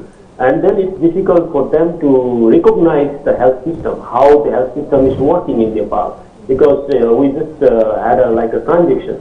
So then the public health student guided the people from the all part of Nepal, how we should go till the village or till the ground level to track all those patients and to identify the cases, to help them to go transit to the hospitals and reduce the cases. So these are some things what we applied. And of course, at last I will say the EMR, we have a government system of the EMR, and then we can report all those systems, but it's still not to access to all of the people, but we are trying to slowly improve from all those private colleges and trying to improve by the mobile phones, so we can incorporate all those things. So thank you so much for all this. It's beautiful. Okay, thank you, Dr. Rosan. For the third speaker, there are many questions also. For Professor Peter Chang, only 2 questions, but it's very interesting questions. Please, Professor Chang. Thank you for. I admire 2 speakers in front of me. They have more questions than I got. I hope I have more questions like you. And those are very good questions to you, Professor Rashman and Professor Duen. Now, the first question is how effective telehealth during this pandemic. It's a very good, big variations around the world. So first is the nationwide, there are big variations. Some countries provide better, but I think it's more going beyond the country because many health service is international one. I think McDonald's is one international one. Nike, shoes company. There are many international branding using telehealthcare. So I believe there should be some good review, but maybe this is only my suspicions that we are in short of a good tool to compare between countries. But on the other hand, there was more international telehealthcare player already there. And I know some of the, for example, in Jiangbin Shouchuan Hospital, they also provide a telehealthcare service across the boundary.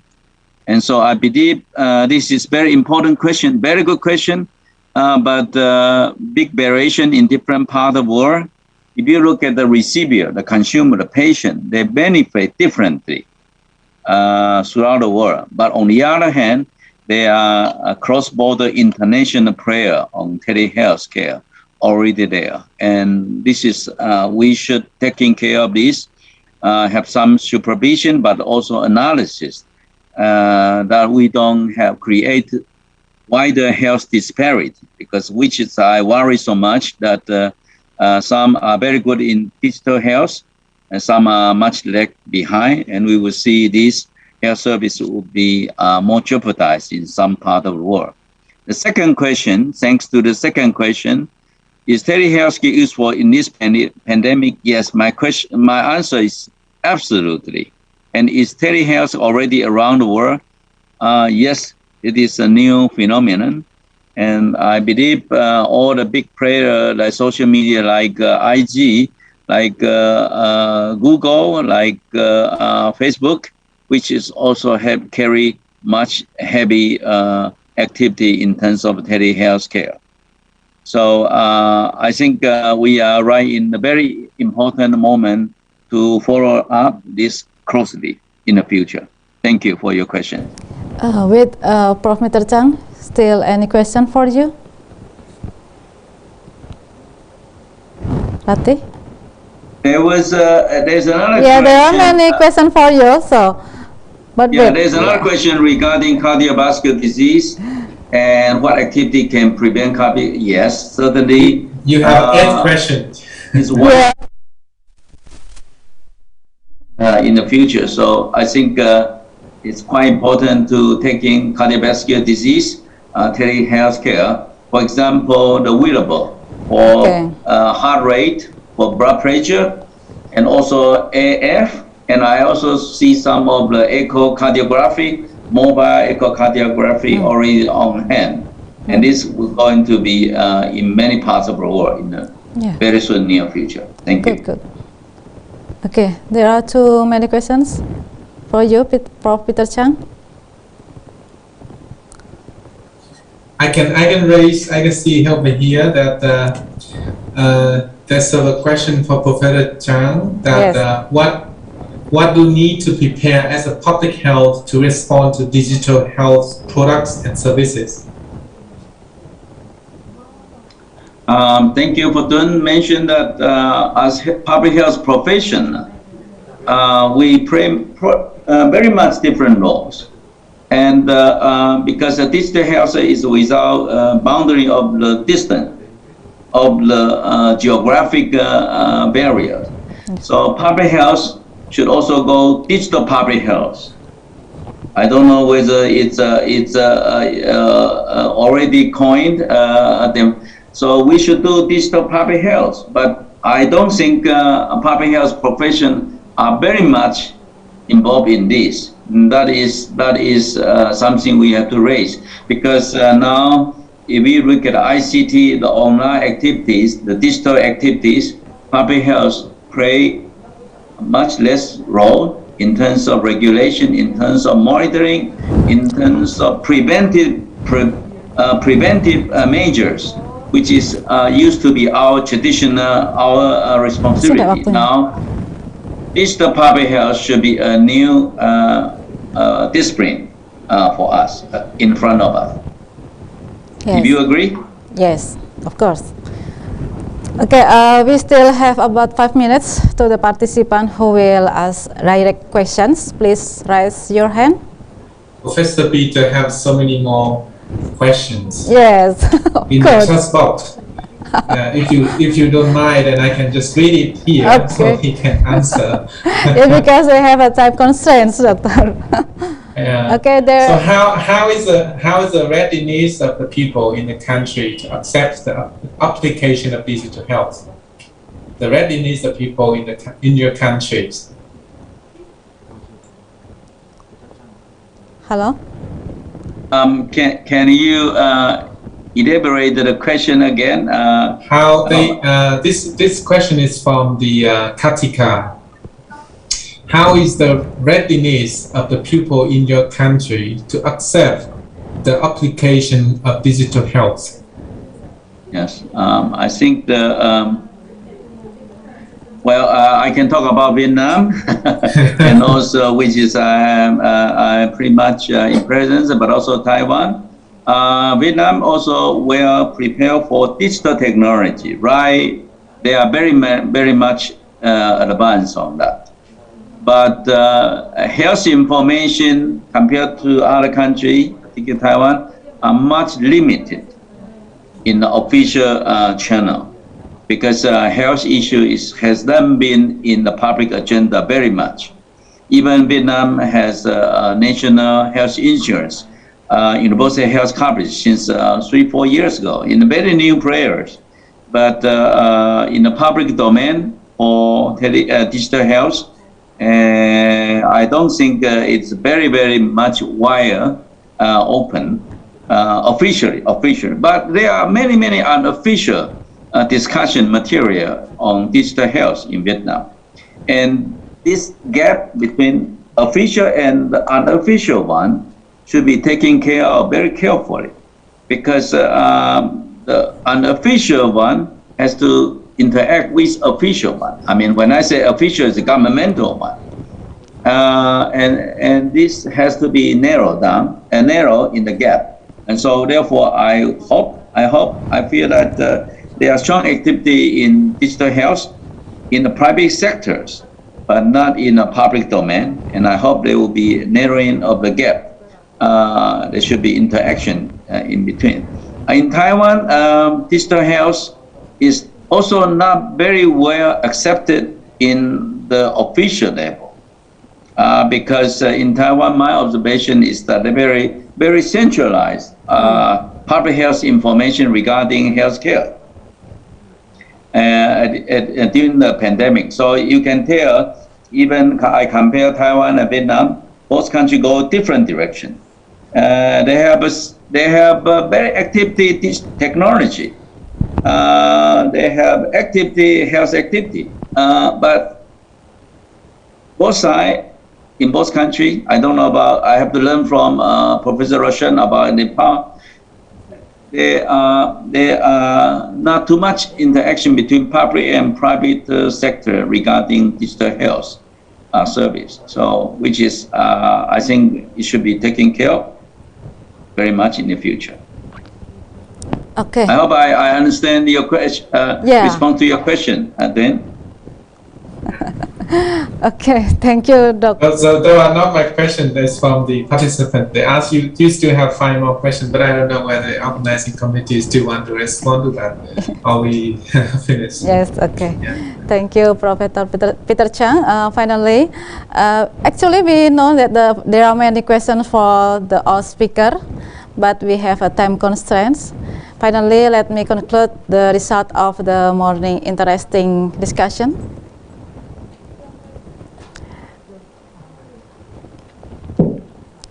If we see there are 3 parties that have role in health literacy, we can see the lesson learned from digital health in pandemic era. There are government role, community as a consumer, and then provider of health information. Government have roles to regulation, give the regulation to proper broadcasting, and then digital infrastructure readiness, and then improving the quality of human resources. And for the community, we have known that there are differences between geographical demographical education. So we need to give more education, give more information to make they have a good literacy. And then provider of health information, we need their commitment and their commitment to serve the good information to the people. Okay, information is a necessity for a better quality of life.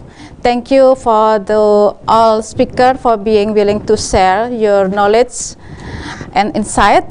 Thank you to all participants for the enthusiasm. I apologize if there are quotes that are less pleasing and some questions we don't read because of time constraints.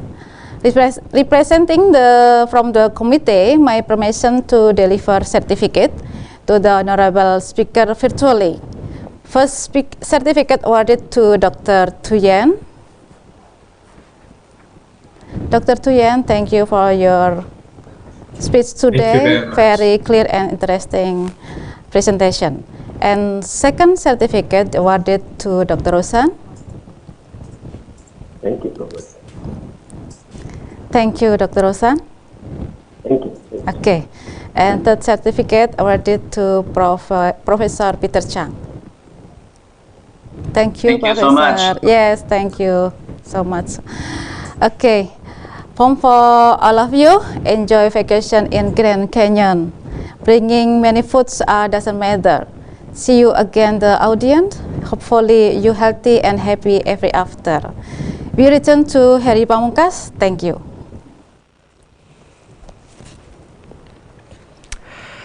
Thank you for the delightful discussion led by Mrs. Eti Rimawati, SKM MKes from the Nuswantara University.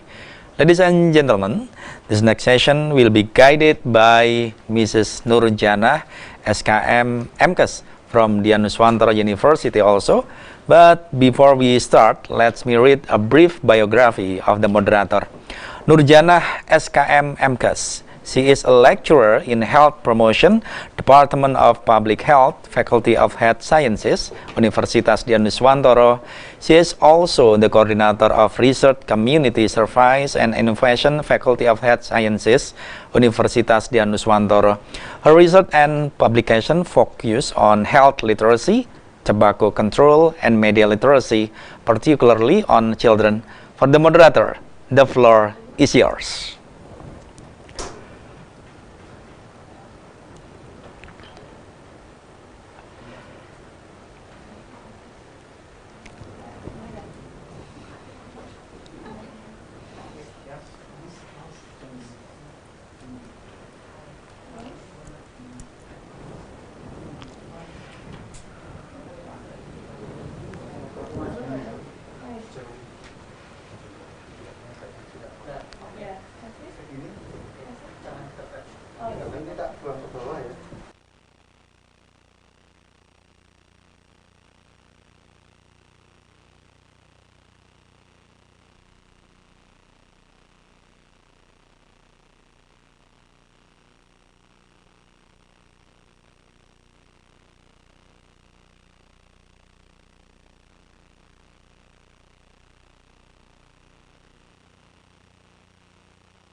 Okay, thank you for a nice presentation, Mas Heri. Assalamualaikum warahmatullahi wabarakatuh. Hello, good morning, honorable professors, speakers, and all participants. I'm pleased to serve you as moderator in the second plenary session. As discussed in the previous session, the COVID-19 pandemic has changed our lives, and the importance of health literacy and digital health literacy we have discussed in the previous session. Now we hope we are all health literate and digitally literate, and we hope maybe someday we can more literate as not only as user but also as a provider, or maybe someday or somehow as expertise in digital health. Now we will more focus on how digital health implement in health services and creating human well-being. We are lucky to have three wonderful speakers. They are outstanding professors and experts in computer science, digital health, bioinformatics, and global health. Let me introduce the first speaker, Professor Engineer Zainal Arifin Hasibuan, MLS PhD from Universitas Dianuswantoro. Halo Prof, Assalamualaikum. Waalaikumsalam. Good morning to everyone. Yeah, good morning Prof, how are you? Just fine. Fine, okay. And the second speaker is Dr. Dian Kusuma, SCD MPH from Imperial School London. Hello, Pak Dian. Hello, Bu. Yeah, how are you? Good, thank you. Yeah, what time is it there? It's 4:20 in the morning. Oh, 4:20. I'm sorry for taking your sleeping time. And That's all right. okay, thank you for joining us in this seminar in very early morning. And our third speaker is Dr. Usman Iqbal, MBA PhD from Taipei Medical University. Hello, Dr. Usman. Hello, Assalamualaikum. Hello, everyone. Waalaikumsalam warahmatullahi wabarakatuh. How are you? Alhamdulillah, I'm fine. How are you? Yeah, I'm good. Thank you It was for a nice session. Yeah. Thank you very much for joining this seminars. Okay, before we start, I would like to inform that you have 20 minutes or less, I hope, for its speakers, for its speaker presentation. And after all speaker talk, we will follow by question and answer. And for participants, we have almost 1,000 participants here. If have any question for speakers, you can type to whom and short question in the chat box. Okay, so I would like to introduce our first speaker. He is Professor Engineer Zainal Arifin Hasibuan, MLS PhD. I want to read a brief bio of him. He is a professor in computer science.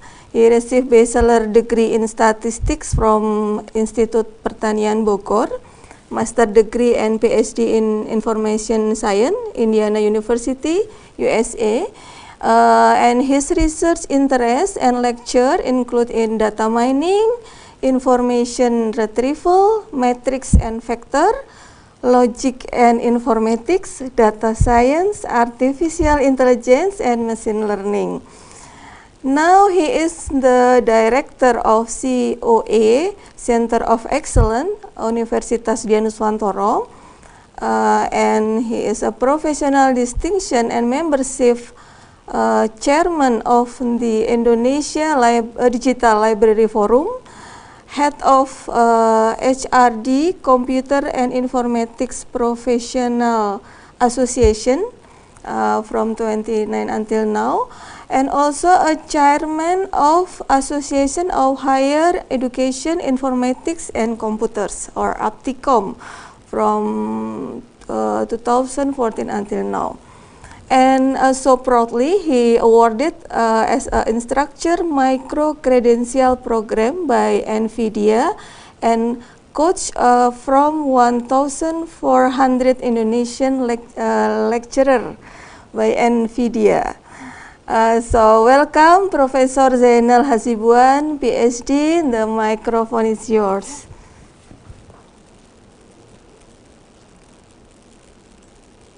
Okay, thank you, Moderator. Good morning to everybody. I would like to share my presentation this morning. Hopefully everyone can see it. Yes. Bu Moderator, yes, can you see it? Yeah, it's okay. Okay. Yeah. The titles of my presentation this morning is about healthcare challenges in big data era. Okay, see the word healthcare is one word. I put it. It is mean industry or organizations. It is will be different meaning if you separate health and care. So healthcare challenges in big data era. The presentation will be covered as follow. First of all, from the point of view healthcare industry in digital era, we would like to zoom in a bit about how this industry develop and play its role in this digital era, especially not only digital era, but also in the pandemic era right now.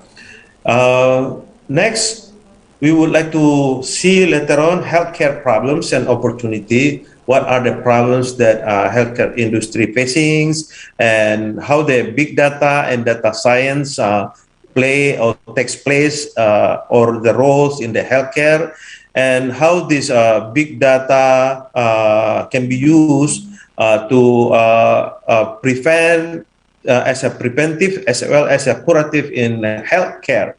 Okay, two separate words: healthcare solutions of healthcare problems using artificial intelligence, and conclusion. Those are more or less the subtopics that I would like to share in the next 20 minutes to come. Healthcare industry in digital era, as we know, now we recognize what we call telemedicines. Yeah. Probably a group of medical doctors solve kinds of disease of a patient, one in a remote area, but another maybe in the local area where the patients present, etc. So telemedicine, it is one of the aspect that develop very quickly in this healthcare industry in digital era. Secondly, the implementation or the use of artificial intelligence as an enabler, okay, not only as a support, but it is an enabler of all or most of the medical devices. It is, in another word, some of these medical devices make it possible to play a larger role or larger functions to solve many kinds of problem in the healthcare. And then blockchain technology. This is also being used in the e-health, especially how the hospitals, institutions collaborate each other so that if one patient present in a certain area, but his usual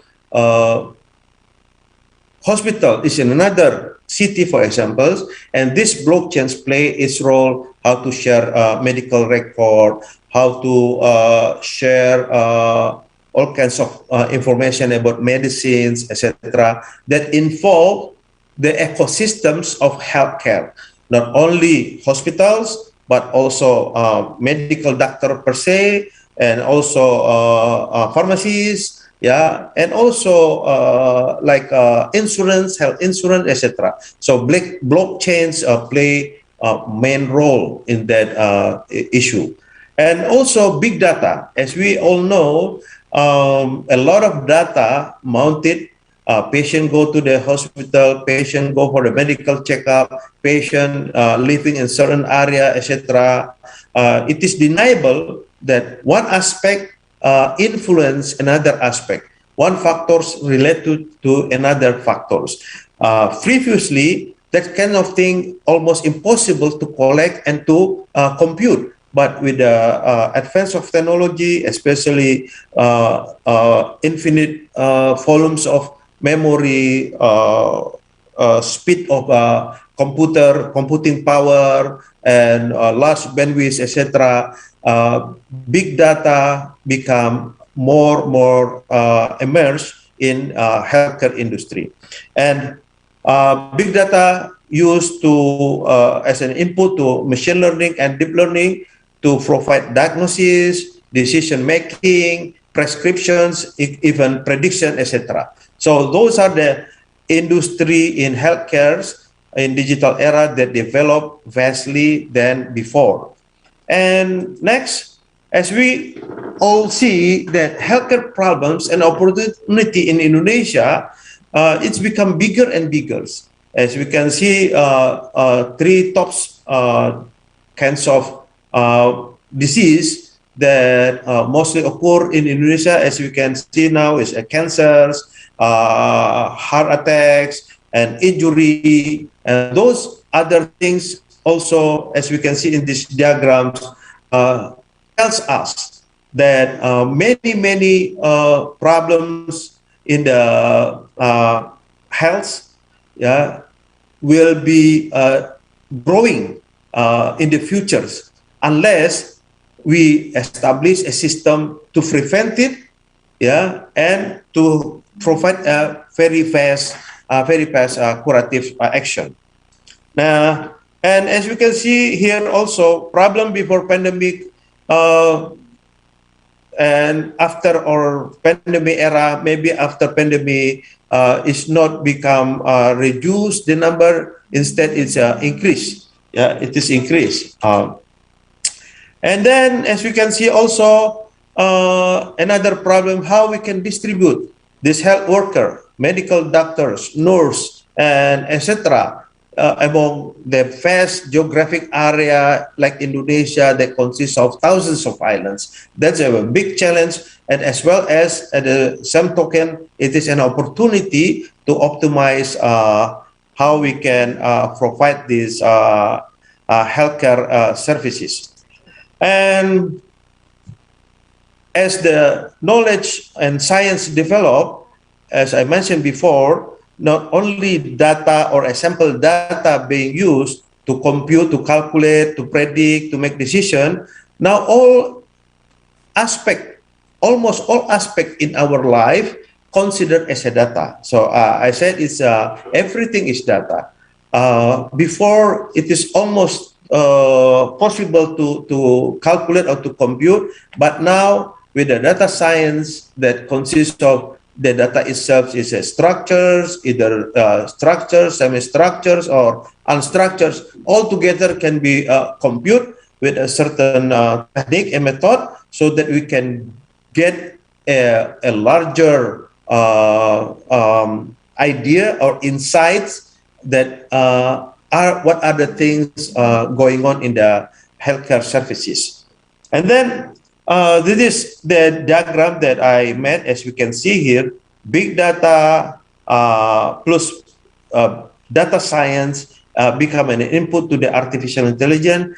Specifically, it is machine learning. So it can detect what kind of disease, what are the factor influence most in a certain disease. So, and then learn from the past, how once treat all kinds of disease, all kinds of factors that may influence, etc. And this can be a big learning process to the machine, and can help decision maker, whoever it is, whether medical doctors, whether nurse, whether the patient per se, so that we can reduce the disease that may occur, because we already anticipate in preventive action, and also we can deliver a fast medical services, because we already anticipate how the curative being taken place with all the resources needed.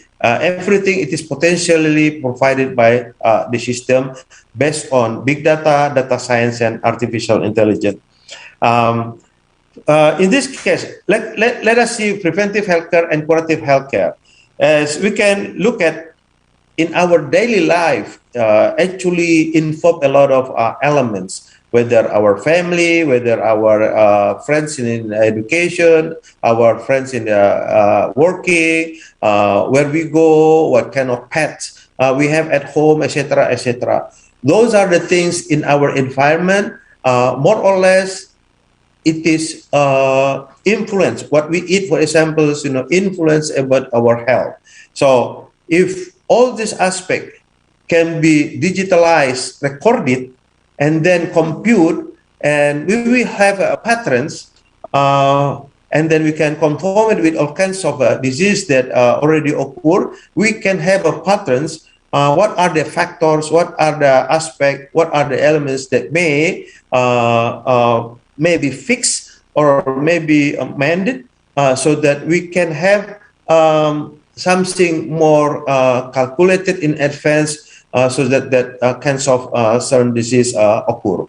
So this what we call everything is connected, and that connection constitute or conform big data. So, self-management of chronic disease, for example, technology, connecting healthcare ecosystem, services delivery, all kinds of things can be connected. The problem is what are the technology that can connect it, and what are the policy that should be established so that that collaboration, connection among all kinds of stakeholders can take place. And then these are the factors. For example, if we look at more details, where the artificial intelligence can play its role, maybe the disease or the health, being occur because of the traffic jam, medical record, infrastructure, tracking, monitoring, etc. Those are the things that potentially become a good input where the artificial intelligence can be applied. Okay. Now, solutions of healthcare problems using artificial intelligence. As we look at in the previous slides, everything is connected, and these are, if we collect it, it's become a very valuable data, and then we can structure that data with a certain and advanced computation. Also, the computers that have a computing power, that millions of data can be computed just in a few minutes, etc. So we can have a structures, we can have an insight, and we can interpret that site and structure, etc. What are the things can be done? What are the things that will be happen? What are the things that should be ready to provide, etc., etc. So a lot of things involved in that, like inventory, supply chain management, patient performance, or fashion patterns, etc. So from there, we can make the machine learn, with all the past informations, with all the past treatment, with all the past record, because for sure the things happened before most likely happen again in the next time. So that's where the machine learning play a major role. So instead of using human only, we can get help from the machine learning, and of course, final decision still on the human, whether it is medical doctors or whoever involved in providing medical or health services. Okay, future healthcare, big data, modern development program, etc., IoT, etc. This all will be connected, and right now it's already happened. The problem is one country to another country have a different degree of advancement in implementing this technology. And then we in 2010 already formulate what we call e-health strategic framework, Indonesia e-health strategic framework. We divide it into 4 elements like business architecture, data architecture, technology architecture, and application architecture that communicate, interact each others, and logically this become one system, even though physically maybe it's spread in several hospitals, also in the government health department or Ministry of Health, and also in several other clinic, for example, medical doctors, etc. So logically, that's integrated, but physically it is constitute several entities. So we would like, not in the long futures, in the short future to come, this Indonesian e-health strategic framework can be implemented. Until now, maybe a lot of application that run by itself without connecting to another, etc. But pandemic bring us the importance of integration. Yeah, for example, application of Peduli Lindungi, that's already integrated where we are, where we take a vaccine, where we take a PCR test, etc., etc. So that's an examples what we call the implementation of e-health strategic framework. We hope that this can be applied also to another area, in another aspect in the healthcare industry as well as in the health services. So healthcare collaboration, IT architecture, in more detail, as we can see here, it is undeniable that technology, especially information and communication technology, should take a major role in transforming the health to the e-health, or transforming digital health to the reality, to the action. So these are the examples of application AI. As we can see here, healthcare is play a major role where the artificial intelligence can be applied, and then these are the design that we have, where the training data should be present, should be collected. We need a lot of data with multiple sources, multiple format, etc. And we develop data sets so we can input it to the our machine that have a sensor, that have an algorithms, that have a computing power. So we got all the kinds of distributions of each entities that constitute the data set, and from there we teach the systems, certain input will give weight what, how much, etc. And then we make decision by that.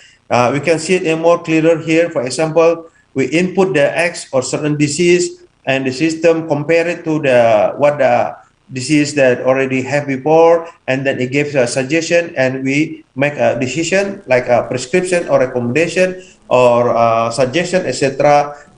To the patient. Before, of course, in this last step, medical doctor should take its role. But in the previous, medical doctor can get help with this automation system, what I call end-to-end automation system in the healthcare. I'm sorry, Okay, Prof. Sorry, Prof. Your time is 2 minutes left.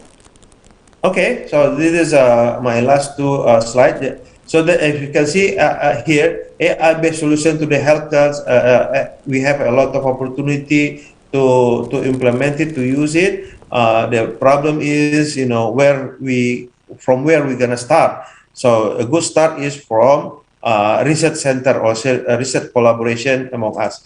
So in conclusion, more to come on healthcare is a big data. Big data, data science, artificial intelligence in healthcare is inevitable. The use of big data as preventive as well as curative action is become emergent. Thank you very much.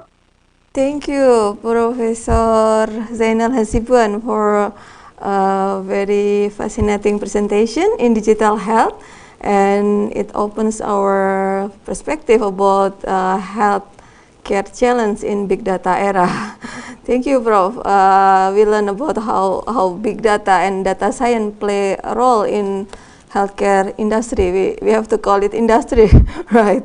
And how artificial intelligence enabler all devices and potentially improve our well-being, our health and our well-being. And everything is data and can be processed. It can be utilized even in preventive and also in curative healthcare. So the point is we have to do research collaboration, right? Professor Hasibuan, is it what the point of his presentation? Maybe there are many questions related Prof. Zainal Hasibuan presentation. For participant, if you have any question, you can type your name, speaker, and the question in the chat box. Okay, now we will move to the second speaker, the young scientist from London, United Kingdom. But from his name, Dr. Dian Kusuma, SCD, MPH, we can know that he comes from Indonesia, and I think he's still an Indonesia citizen, right? Dr. Dian? Yeah. Yeah, thank you for joining this seminar, and I want to read his brief bio. He graduated a bachelor degree in Faculty of Public Health, Universitas Indonesia, and Master of Public Health from Royal Tropical Institute, University Amsterdam, Doctor of Public Health from Faculty of Public Health, Universitas Indonesia, and also Doctor of Science from Harvard, T.H. Chan School of Public Health, Department of Global Health and Population. Here, his research areas are in global public health, communicable diseases, non-communicable diseases, maternal child health, and many more. And he is now a research associate in Imperial College Business School, Center for Health Economic and Policy Innovation, London, United Kingdom. He has many publications in reputable journal in the terms of COVID-19, health determinants, tobacco control, primary health care, health policy, and many more. And his presentation is about remaking primary health care, health system resilience, and pandemic. So welcome, Dr.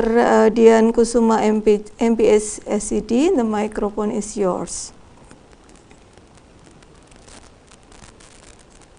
Thank you, Bu Nurjana dan tim. Thank you for the invite to share my experience. Let me time myself. There we go. So today I'd like to share, since we talk about technology and in the era of pandemic, one of the the earliest technology in public health and global health is primary health care, and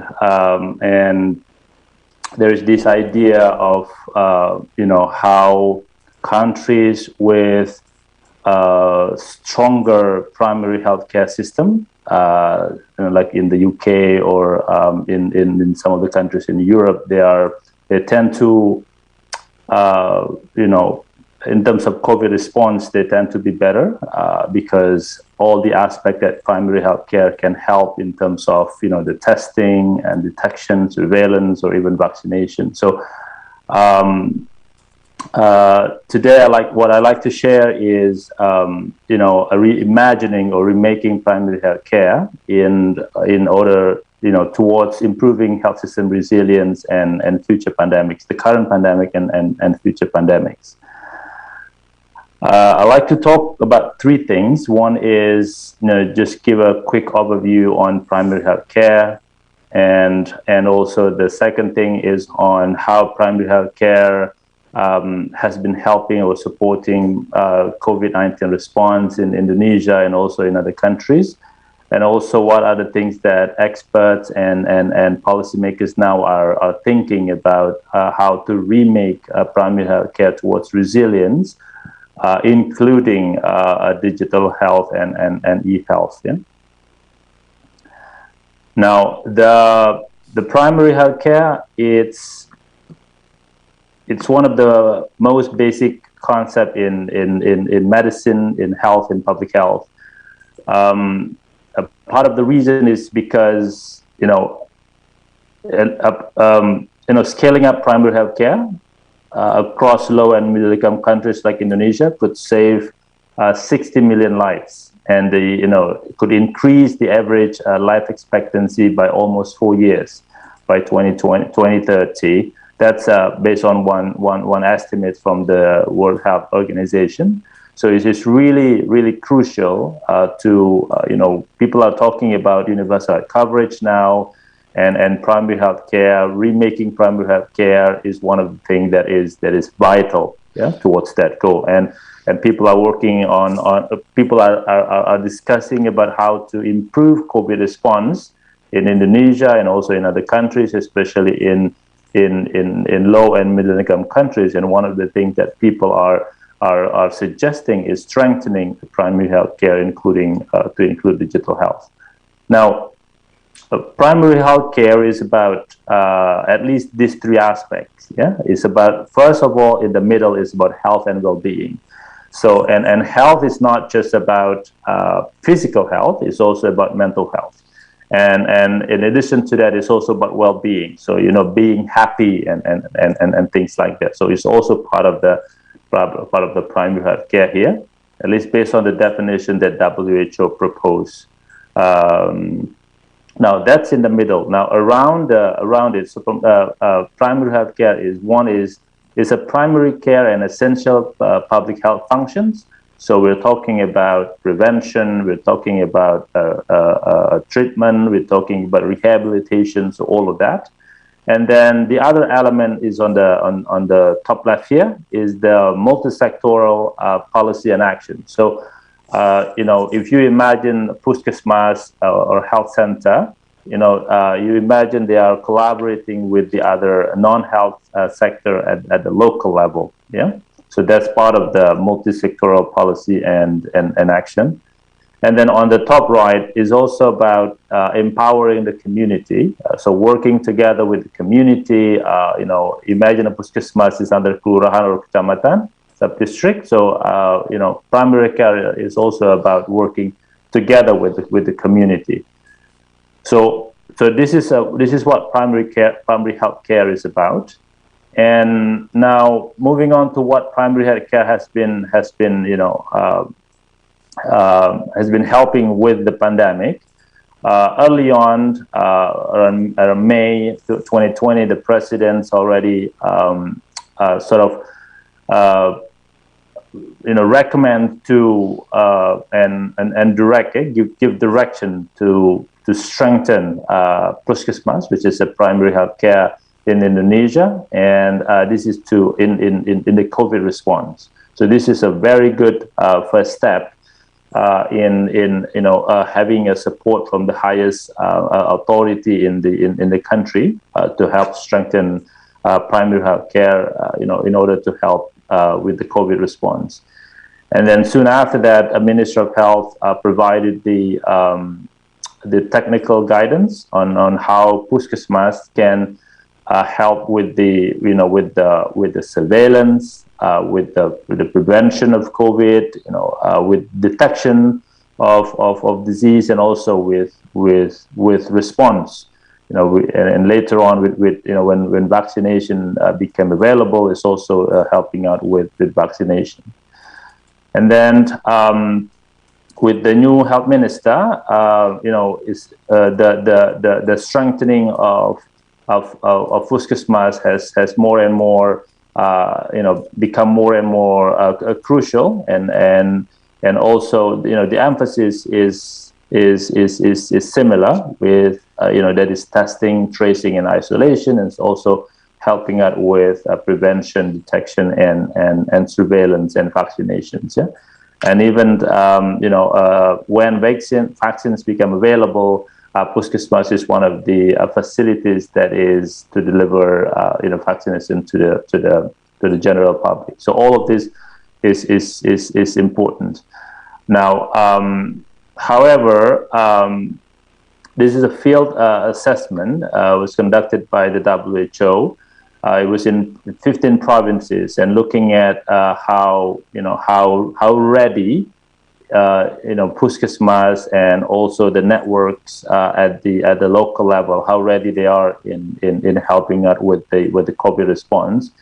And it seemed, from their findings in 15 provinces in Indonesia, it says that only 37% of puskesmas have SOP or standard operating procedure for screening patients related, with cases related to infectious disease, and only 45% of puskesmas responded that they have attended pandemic preparedness training, so it's quite low. And also 68% of puskesmas have rooms which can be converted into observation of a patient suspected of having a pandemic. So that's also quite low, relatively low. And also 30% puskesmas has a strategy to disseminate information, including dissemination to difficult to reach areas. COVID is, with COVID, it started in the cities, and then later on it sort of goes to the more rural areas and also difficult to reach areas. And at least based on this assessment, only 30% puskesmas has strategy to disseminate health information, which is needed during the COVID era. And also, a lot more other things in terms of. So this is to show us that although the commitment is there from the top authority, in health and also in the government. There are a lot of things that needs to be done to really make puskesmas ready in helping the COVID-19 response. Yeah, and this is another result from the assessment by the WHO. Is basically so they provided they created an index whether or not it's ready, and if it's lower, that means that the readiness is low. And the red color here, so with the 33 index, so that is showing, or even 0 here, that is showing is a very, very low index. So it's showing here one of the lowest in terms of the preparedness is the COVID PCR testing capacity at the district laboratory, at the puskesmas level. So this one number 5. This is the PCR testing capacity.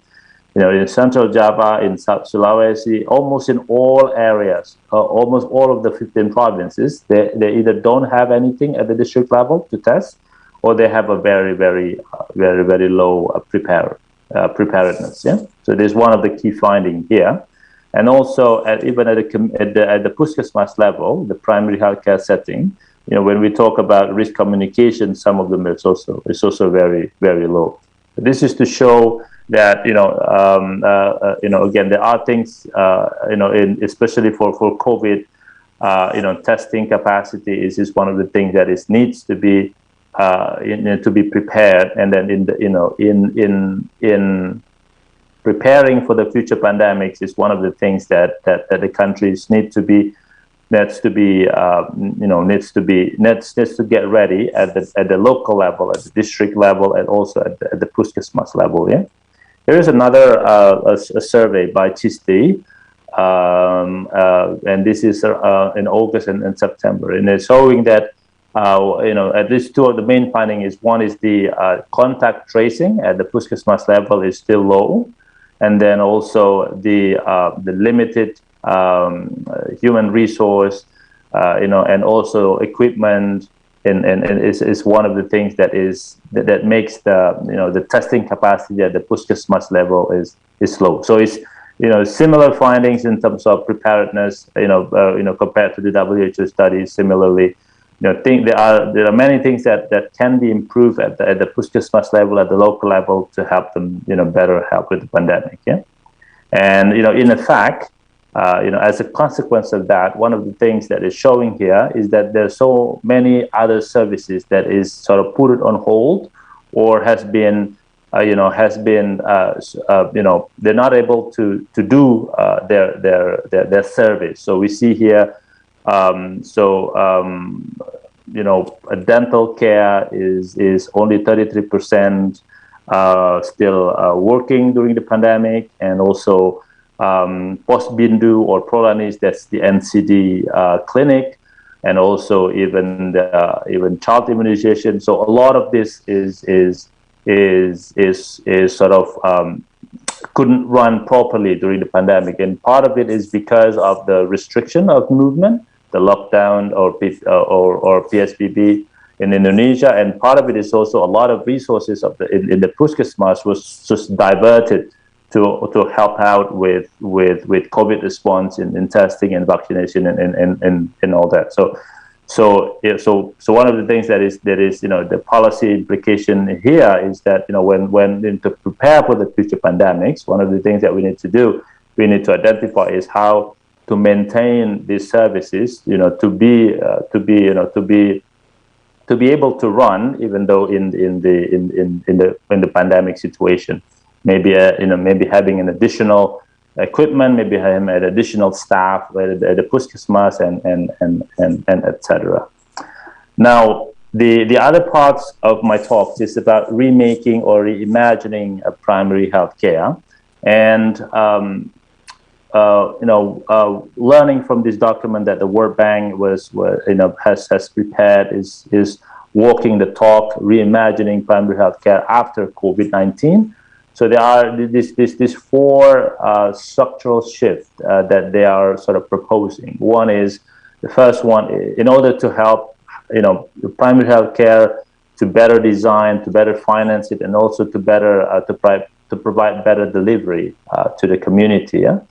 And so the first structural shift is from low quality primary healthcare services to high quality. Yeah, so that's the first shift, and then the second one is from fragmentation, fragmented health services to person-centered health integration, and then from inequity to fairness and accountability, and from fragility to resilience. Yeah, and the last structural shift is really one of the key elements is the how to build a resilient health systems, despite having or not having a pandemic, that the health system could still be able to serve the population. So because of the limited time, I couldn't go into more detail about each of this. So hopefully, but for the future talks, we'll be able to discuss further. Now, moving on. In addition to the four structural shifts, there are three priorities, and that is proposed by the team. One is related to the delivery, and the other one is related to the health workforce, and also the other one is related to the financing. Yeah. So the first one is adopting the multidisciplinary team-based approach. So this includes steps like retooling skills. Giving more other skills to the health staff, and then at the Puskesmas, instead of everyone working separately, they're working together in a multidisciplinary team-based healthcare. Now, and also the other steps here in the first priorities is to strengthen information technology, and this is I think what some of the other speakers are talking about today, and how to incorporate information technology into as simple as online appointment to come before, and so instead of a walk-in, coming with an appointment to a clinic or a Puskesmas. So that's one of the technology that can be used, and then the second one is on the reform of healthcare workforce. So on the staff themselves. So a multidisciplinary medical education reform. So what they're suggesting is for in the medical education is also to in addition to all the medical science, is also teaching more about how to work as a team at the clinic level, how to work with the non-health sectors, and something like that. And then also the changing provider compensation models to promote a rural practice. So this is one of the things, because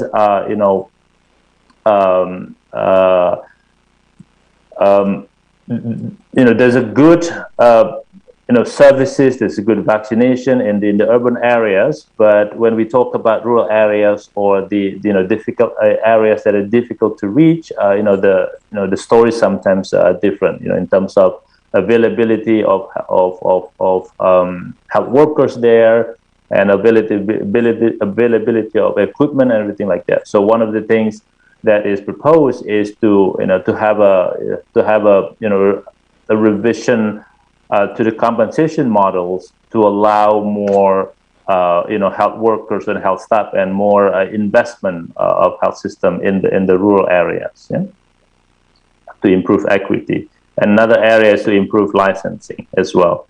And then the third area is on financing primary healthcare systems. And one of the things that the proposing is to develop a political strategy to deliver primary healthcare financing reform. So this is what I have experienced in Malaysia, where I worked there with Harvard researchers working together with the Ministry of Health and the government in Malaysia to think about how to design their health system to better tackle the non-communicable disease burden at the local level, at the clinic level, and together with the non-health sector at the local level. So we need to do that as well in Indonesia, and then also paying for primary health care through government expenditures, not user fees, because user fees sort of prevent people from coming in, and also generating more financing through taxing tobacco, alcohol, or sugar to help finance the reform. And this is some of the things that is example in other countries what primary health care have contributed to the COVID response. In South Asia, for instance, they mobilize community health workers to help with massive screening, so that it helps identify people early. So that's part of one of the things that primary healthcare can do. In Kenya, to help medics across the country cope with the stress of COVID, one of the things that the initiative they're doing is having a Zumba dancing for the helping frontline workers. So see this, one of the things that maintaining, in addition to the physical, with the safety, with all the APD, PPE, and also improving or maintaining their mental health. And this is an example from the UK, having a GP appointment. So instead of just walking in and then a long queue or a long line at the clinic, you come to the clinic with an appointment. This is one of the simple technology that we could implement. We could be implementing at the private clinic or at the puskesmas in Indonesia as well. Thank you. Okay, thank you, Pak Deka, Mas Dika. Dr. Dian Kusuma emphasized the importance of strengthening primary health care, particularly in pandemic and also in the future health. Yes, he is far away in London, but he very detailed in exploring the primary health care condition in Indonesia.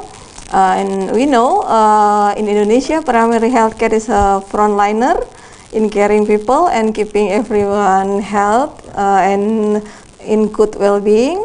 And the issue is policy and action. For instance, Pak Deka mentioned about allocation and reallocation 1% of our GDP to primary health care. My question, how many budget of allocation for primary health care now in Indonesia?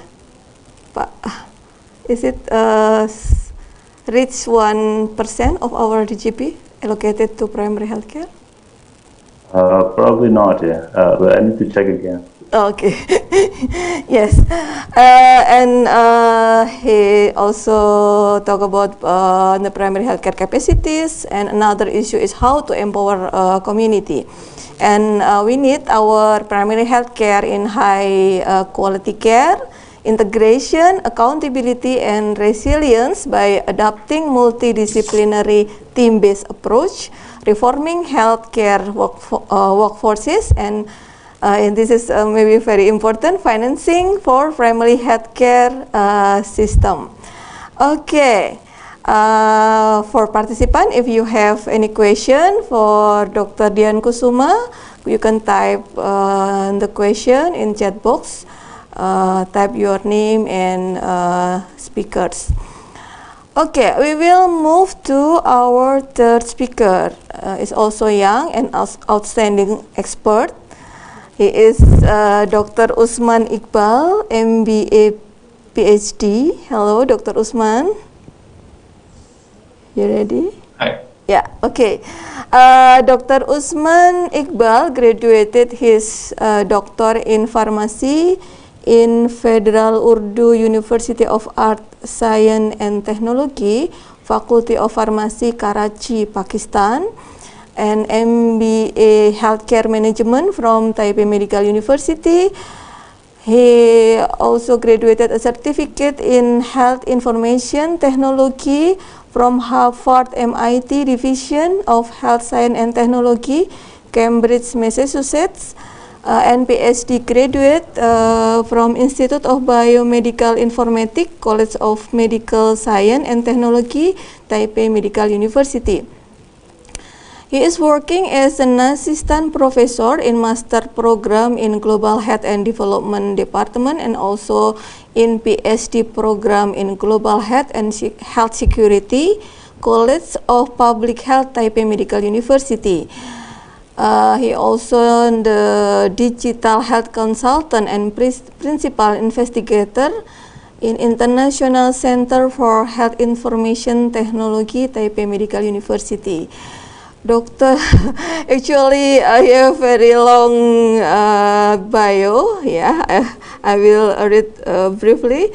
Dr. Usman is a fellow of Australian Institute of Digital Health, and Australian College of Health Service Management and the Royal Society of Public Health. He is also a member of Health Informatics Society of Australia and also facilitated joint collaborative course on global health informatics and several digital health projects between MIT, Harvard University and Taipei Medical University. And Dr. Usman is editor-in-chief in Computer Method and Programs in Biomedicine Update and also editors in several reputable journals. Dr. Usman research interests include digital health, global health informatics, and healthcare quality and management. He will deliver presentation in the data era and global health improvement opportunity. So welcome Dr. Usman Iqbal, MBA, PhD. The microphone is yours. Thank you so much for the introduction, and it's really my great pleasure to be invited to give a talk, and it was very nice to hear all the talks going on. Also my colleagues and Professor Peter Chang, he also covered very well, and also just in this session I also heard digital health initiatives and how the globally tackling this pandemic using technology. So my focus will be a little bit about like the data and in Taiwan, the initiatives, few things what Taiwan took the initiative. So data is going to be very important, as Professor also mentioned in the previous talks, that big data, people are talking about big data and how we can utilize it. This is just a brief you already have introduced, so thanks for that. And in Taiwan, because the academic and industry have a good collaboration, and as you know that in Taiwan there is no gatekeeper system like in some countries where you have to go to GP first and then you have to visit the hospital. Here you are free to go any hospital you would prefer, even private or public hospital.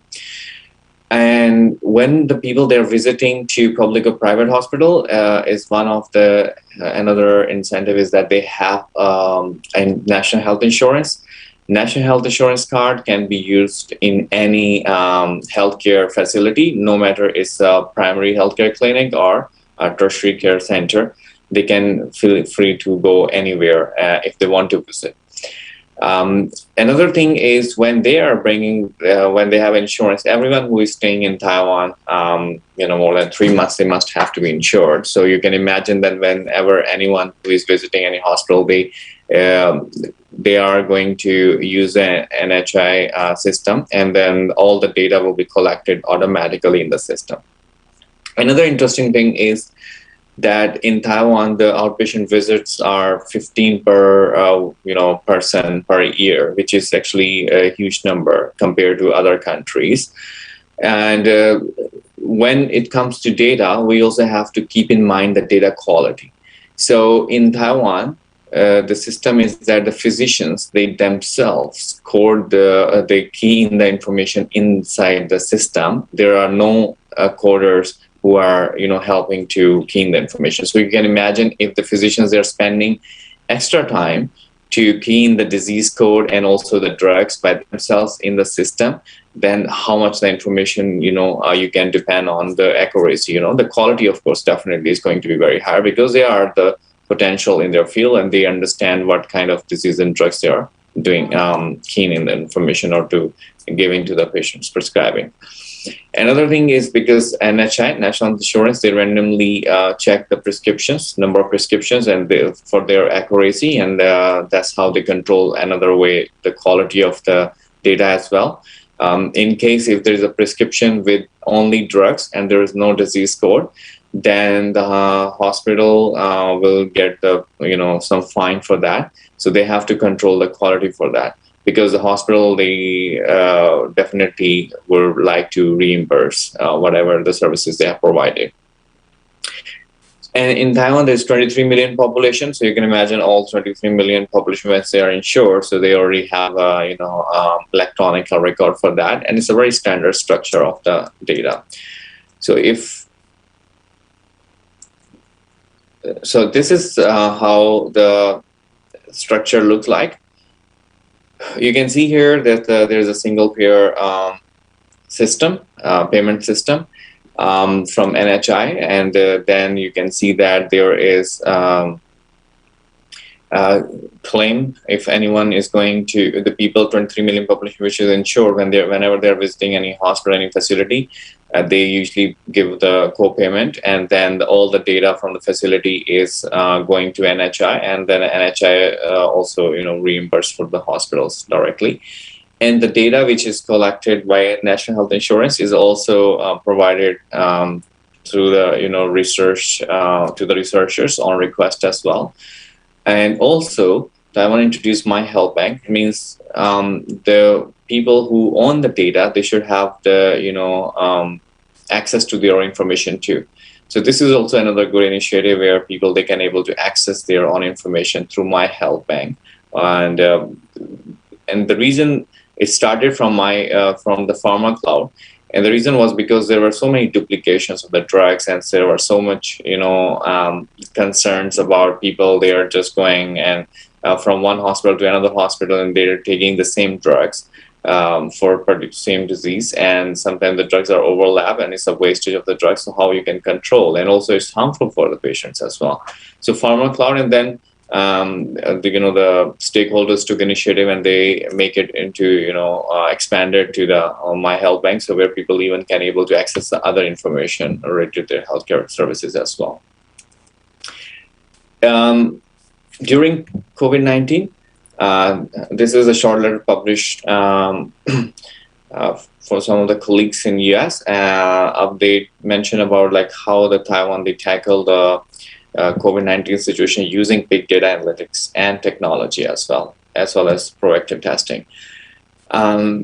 The technology really played an important role, and also as well as the big data when the people they were traveling from other countries back home to Taiwan. And if they feel any sickness or any symptoms, they just visit any hospital, right? And whenever they are visiting any hospital, the healthcare professionals or the frontline workers, they usually have to encounter and see them. Sometimes whenever they ask the patient that, have you traveled somewhere, or maybe patient don't want to disclose it because maybe they're hesitant or they are afraid of that. Then there was an initiative taken, which was learned from the previous epidemic, that the immigration data was linked to the national health insurance data. So whenever any patient was visiting with any symptoms, the healthcare professional can able to see the patient's history of travels. So for example, if someone is traveling 2 days back or 1 week back from somewhere, even though the physician is asking, have you traveled, and they don't want to say it, but the physician can able to access the information through the NHI card, and they can able to see, okay, this person is at risk, or they automatically isolate and take the measures. You can see that how this is also happening, because the frontline workers are always at risk if they are not having the enough information which is going to help them to make a decision timely.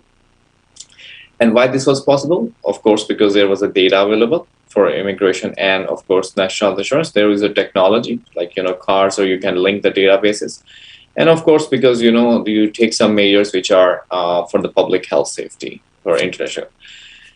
This is how the My Health Bank, you can see there the information. It can be used through the web-based system, and it can be also used from the mobile application.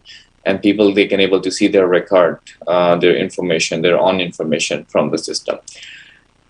Sometimes people are talking about, the patients, maybe they are not well literate, so what the information will be helpful for them and stuff.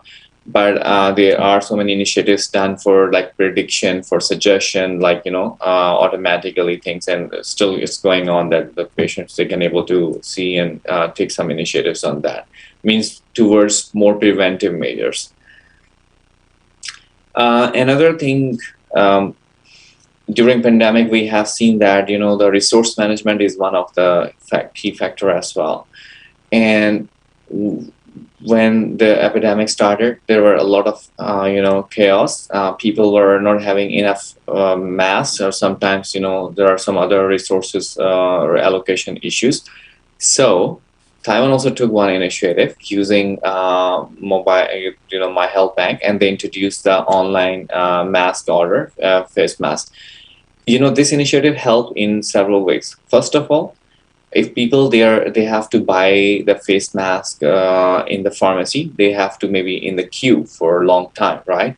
There's a risk of spreading infection. And then another thing is they have to spend time and wait for the queue, right? By using this online system, they don't have to wait in a queue. They can just book online, and also they save their time. Another thing it helps is to manage the resources. For example, whenever they are going to buy online, they have to use their NHI card. So they limit the face mask for per person per week is only 3 in the beginning. So one person, if they're using their NHI card, for one card, they only can able to buy 3 masks per week. So that's how they allocated those people who, then the distribution was even. So it means one person cannot buy more than that particular limit during that particular time. So this is how another thing is, whenever they feel comfortable, they can able to choose the nearby location, the pharmacy or this place, and then they can pick up whenever they feel convenient after work timings as well. So the routine was normal. So this is how, the My Health Bank e-mask feature was very helpful during this pandemic as well, that people used.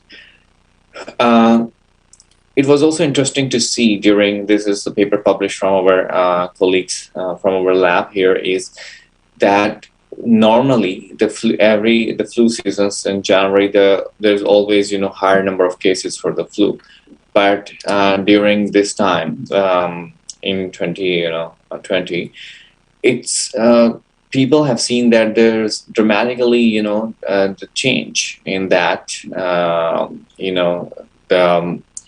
the cases. And one of the reasons was like the people, they use the face mask. So just using face masks also helped to reduce the flu cases normally.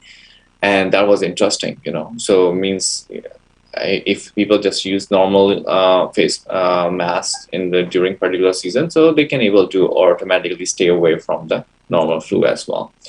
And this is published in International Journal of Infectious Diseases. If you're interested, you can able to see that further. When we talk about the data, sometimes people say, oh, the data is only related to particular country, how we can make it more international, how we can able to compare among the different countries, the trends. So I want to share that we are also part of the international consortium from TMU, Observation Health Data Science and Informatics, where we converted our electronic health records data to the common data model. By converting the data, you don't have to share your data with the other countries because we have to understand the ethical concerns. What we did is we only can able to share the results. So the common data model is only help to change the data into the common data model. So you keep your data with you. So you only run the same query on different databases. So this is a study we have done with the other different countries, with Australia, Korea, Hong Kong, and Japan. And you can see that we want to see the same drugs on same population, that what is the prescribing behavior among pediatric drugs in these different regions, because we want to see that are there the similar trends of prescribing behaviors among physicians in these regions or different. So, and we published this in BMJ Open, so you can see that the different countries can able to have the same use the databases to identify the same question answers, to answer the same question, which is very helpful. Another example of international collaboration on this the data importance is that we have done this study with our collaborators from Canada, US, and UK. This is a multinational investigation of fracture risk with antidepressant used by class drug indication. So we were interested to see, how the trends are in different countries as well on that particular same question, that if the people they are taking any antidepressants, what is the risk of fracture, So we want to see the different drugs and different classifications of drugs too. So you can see here we have the Montreal, Quebec database, where we have the data from Boston, from UK, and from Taiwan, and we try to do these studies, and we interestingly, find some interesting findings. For example, the fracture risk for patients may be reduced if we select some particular drugs which has lower risk compared to the other drugs in overall, different countries. So because it is very interesting to see that the observational health data is, now helping to identify the key issues compared to the traditional clinical trials if you have to do, and also at the same time on different populations. This is a recent study we published, is the impact of diabetes self-management and education, app interventions on medication adherence in type 2 diabetes mellitus. So if you're interested, you can able to see that. We try to see, because, nowadays the digital interventions are getting more and more, highlights. People, they are using mobile technologies, they are using web applications to self-educate. And of course, the diabetes is the chronic disease where people, they have to, change their lifestyle. They have to learn and how they can educate themselves. And they have to, if they change their lifestyle, they can stay away from the drugs, or, or if once they are on the drugs, then they have to control it in a particular way. So we were interested to see, and we published in BMJ in Healthcare Informatics. It was very interesting. And also, we identified the digital interventions for self-management education for both type 1 and type 2 diabetes as well. So we also published this in Computer Math and Program in Biomedicine, which shows the interesting trends that how the people, they shifted themselves to the digital interventions for self-management and education as well, for these chronic diseases. So why we pick on the diabetes is because most of people, it is very important for, the public health awareness that they have to educate themselves to stay away from this if they change their lifestyle. What the people are predicting the future is, before the current scenario nowadays is, you can see that the people are focusing on wearable devices. You have the sensor technology. All the data is automatically going to the clouds, and the clouds where you can have the algorithms which can help you to provide the predictive, measures, and you can help to prevent some certain incidents going to happen or something like that. So it's getting more convenient. So you can see that with the technology, we can help to empower, and we can able to do the early prevention. And this was published in 2018 by Baria et al. In Nature Electronics. And what the future people are talking about is that everywhere there will be the sensor technology. If you are traveling, if you are in the shopping center, there are smart homes. People are talking about smart hospitals. There are people talking about the smart cities. So you can see that things are changing. Even people are predicting that if somebody is in the office, they will have their sensors which can help to monitor their health conditions and also the environment. So you can able to predict what's going to happen the next, what event. Same people when they're traveling, or there will be the smart city. So everything and all the data can automatically be generated and safe in the cloud, and you can have some prediction models which can help to provide the early predictions on some events. This is the concept, the term coined by our colleague, is about the early medicine. We call earlier medicine. So where AI can be used for earlier medicine in three ways: for primary prevention, for secondary prevention, and tertiary prevention. You can see that it has to be actionable, accurate, timely, and individualized as well. Means now you don't make it generalized. You have to be more precise to figure out the precise group. So you have to focus on particular groups. Nowadays you can have the data and the capacity where you can able to focus on particular groups, and you can individualize the treatments accordingly.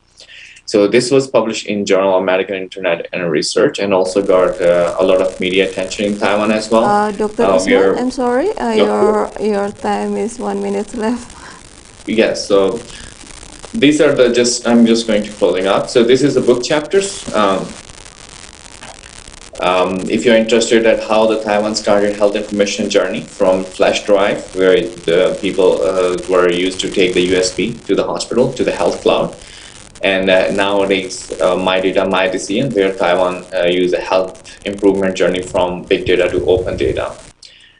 This is a course, if you're interested, it's also freely available for AI and big data for global health improvement. And this is a journal I am for EIC, and we have special issues going on digital health literacy, and also bibliometrics in healthcare management, and blockchain technologies in healthcare as well. It's totally free, as you can see, until 31st March 2022. If you're interested, please feel free to submit the papers. You all are encouraged to do that.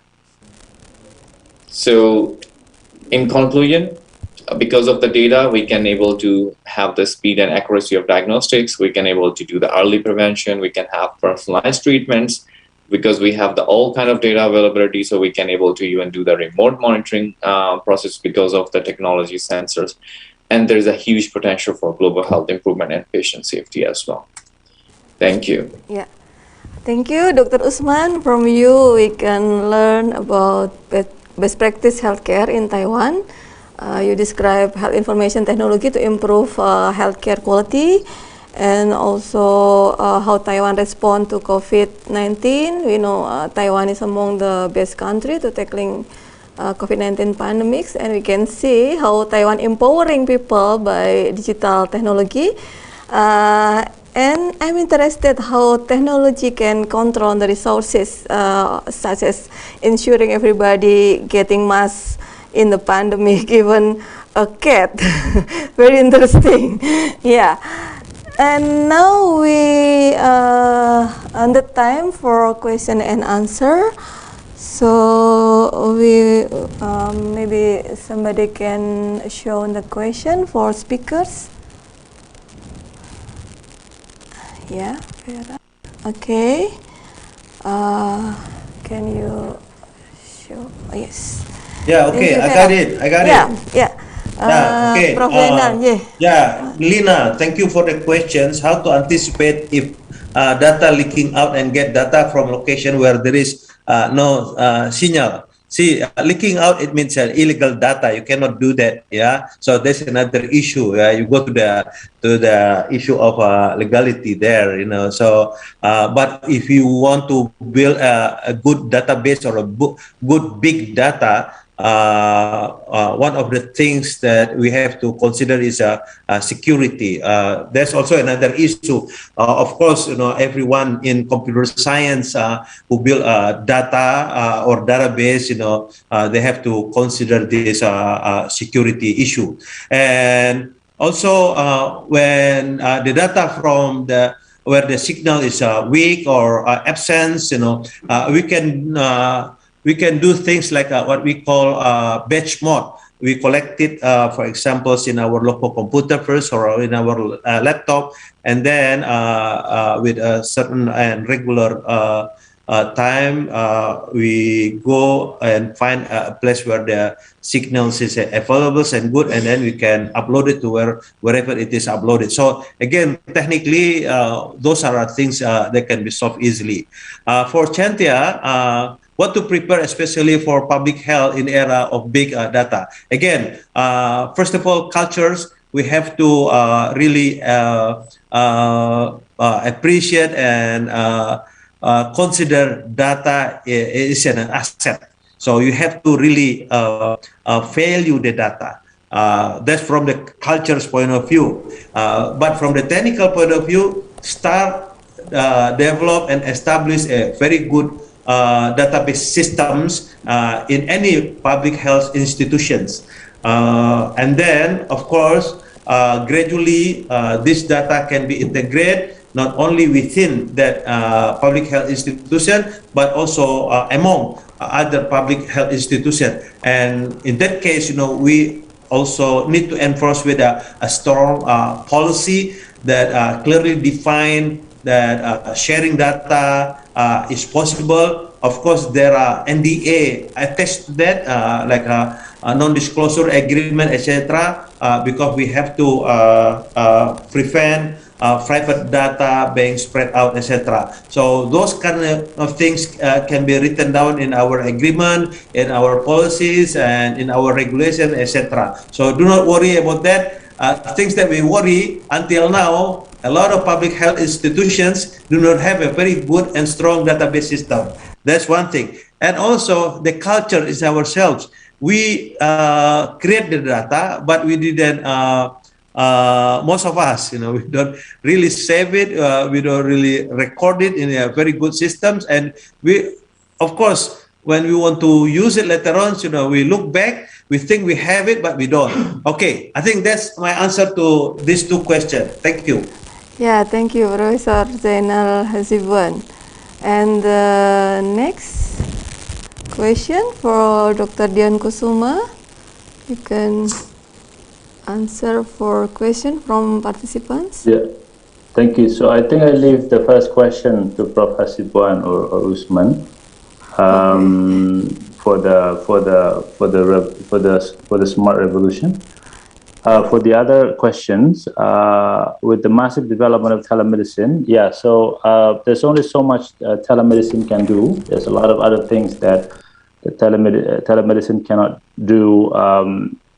So in the UK, for instance, you know, when all the restriction came in, the first thing that they do is at the clinic level, they really you know, applied a digital appointment and you know, by phone or by telemedicine, by voice or by video. But you know, there are so many cases that people do still need to come in, like, you know, if they want to get their you know, equipment checked, or they need a physical examination and things like that. So one of the things that the NHS did was to provide like a drive-through services, so that it's really limiting you know, sort of like physical interaction, but it also allowing people to still come to the clinic. So so that's one of the many reasons of why Puskesmas in the future is needed. And It's not to say that telemedicine as Puskesmas is a whole different thing. It could be telemedicine could be integrated in Puskesmas. So the Puskesmas can also be part of it. Is also can be done by telemedicine. The other question is, what can we learn from UK health system that we can apply in order to improve Puskesmas services? Now, as simple as in Indonesia, we're used to having a walk-in appointment. So it's just basically just if you're feeling unwell, you didn't make any you don't make any a call or scheduling to Puskesmas. So you just come in and then see if there's any services available. One of the things that we can start introduce, and I think it has been introduced in some private clinic, for instance, but not massively in Puskesmas, is by appointment. So that especially in the COVID era, where we want people to have a social distancing, so having an appointment and a Puskesmas could really help out. Not putting putting a lot of people together and to avoid social distancing. So there's one of the things that a lot of other things. More financing, more team-based, more patient-oriented. There's, as I mentioned to you, I was involved in a health reform, basically health reform for Puskesmas in Malaysia. And one of the things that they do is they build a family-based family health team at the Puskesmas level, so that each health team. So instead of people coming in and then just coming in and go. There's no continuity in services. One of the things that they do that it's a team-based approach. They have maybe 2 or 3 teams in the Puskesmas, and each team is sort of responsible to a certain area of the Puskesmas, so that whenever people coming from certain areas, they will be handled by the same team. So whenever they come to the clinic, the teams already know that this is the people that they're usually taking care of. Yeah, so that's one of the things. So there are a lot other things that we can learn from other countries in terms of improving our Puskesmas. Another question is, why doesn't the government improve Puskesmas services like in hospital, even though Puskesmas are very useful during this pandemic, considering that hospitals have full services? Yeah, so you're right. One of the things that really helpful, for instance, is for one of the most important role of Puskesmas is also helping out with the mild cases of COVID, or instead of they're just going all the way to hospital. So that could help the overcrowding at hospital. However, just like many other things in health reform, it's not it's not very easy to do. So potentially, maybe they're limited financing. That's why in my talk, one of the things that mentioned is one of the things that to prioritize is to help generate more income, either from sin tax, alcohol, tobacco, or sugar, to provide more funding to reform Puskesmas, towards exactly the goal that you said, to improve Puskesmas, to make them better contribute to the to COVID response. So there are a lot of other things. So in addition to financing, and also improving the workforce.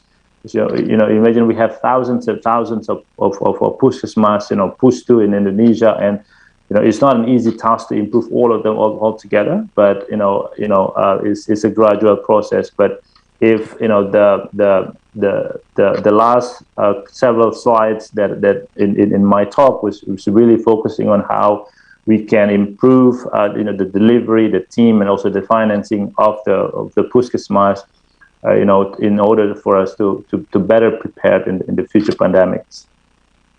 Thank you. Thank you, Dr. Dian. And before we move to Dr. Usman, I know that Professor Zainal Hasibuan have another agenda, and thank you for Professor Zainal Hasibuan. You have answered some question in the chat box, and yes. maybe will Ya. you stay Izin ya or? Mbak ya, saya ini Yeah. kebetulan ditunggu gitu ya. Yeah. So thank you very Yeah, much. thank you very Ya, much, ya, enjoy. Professor.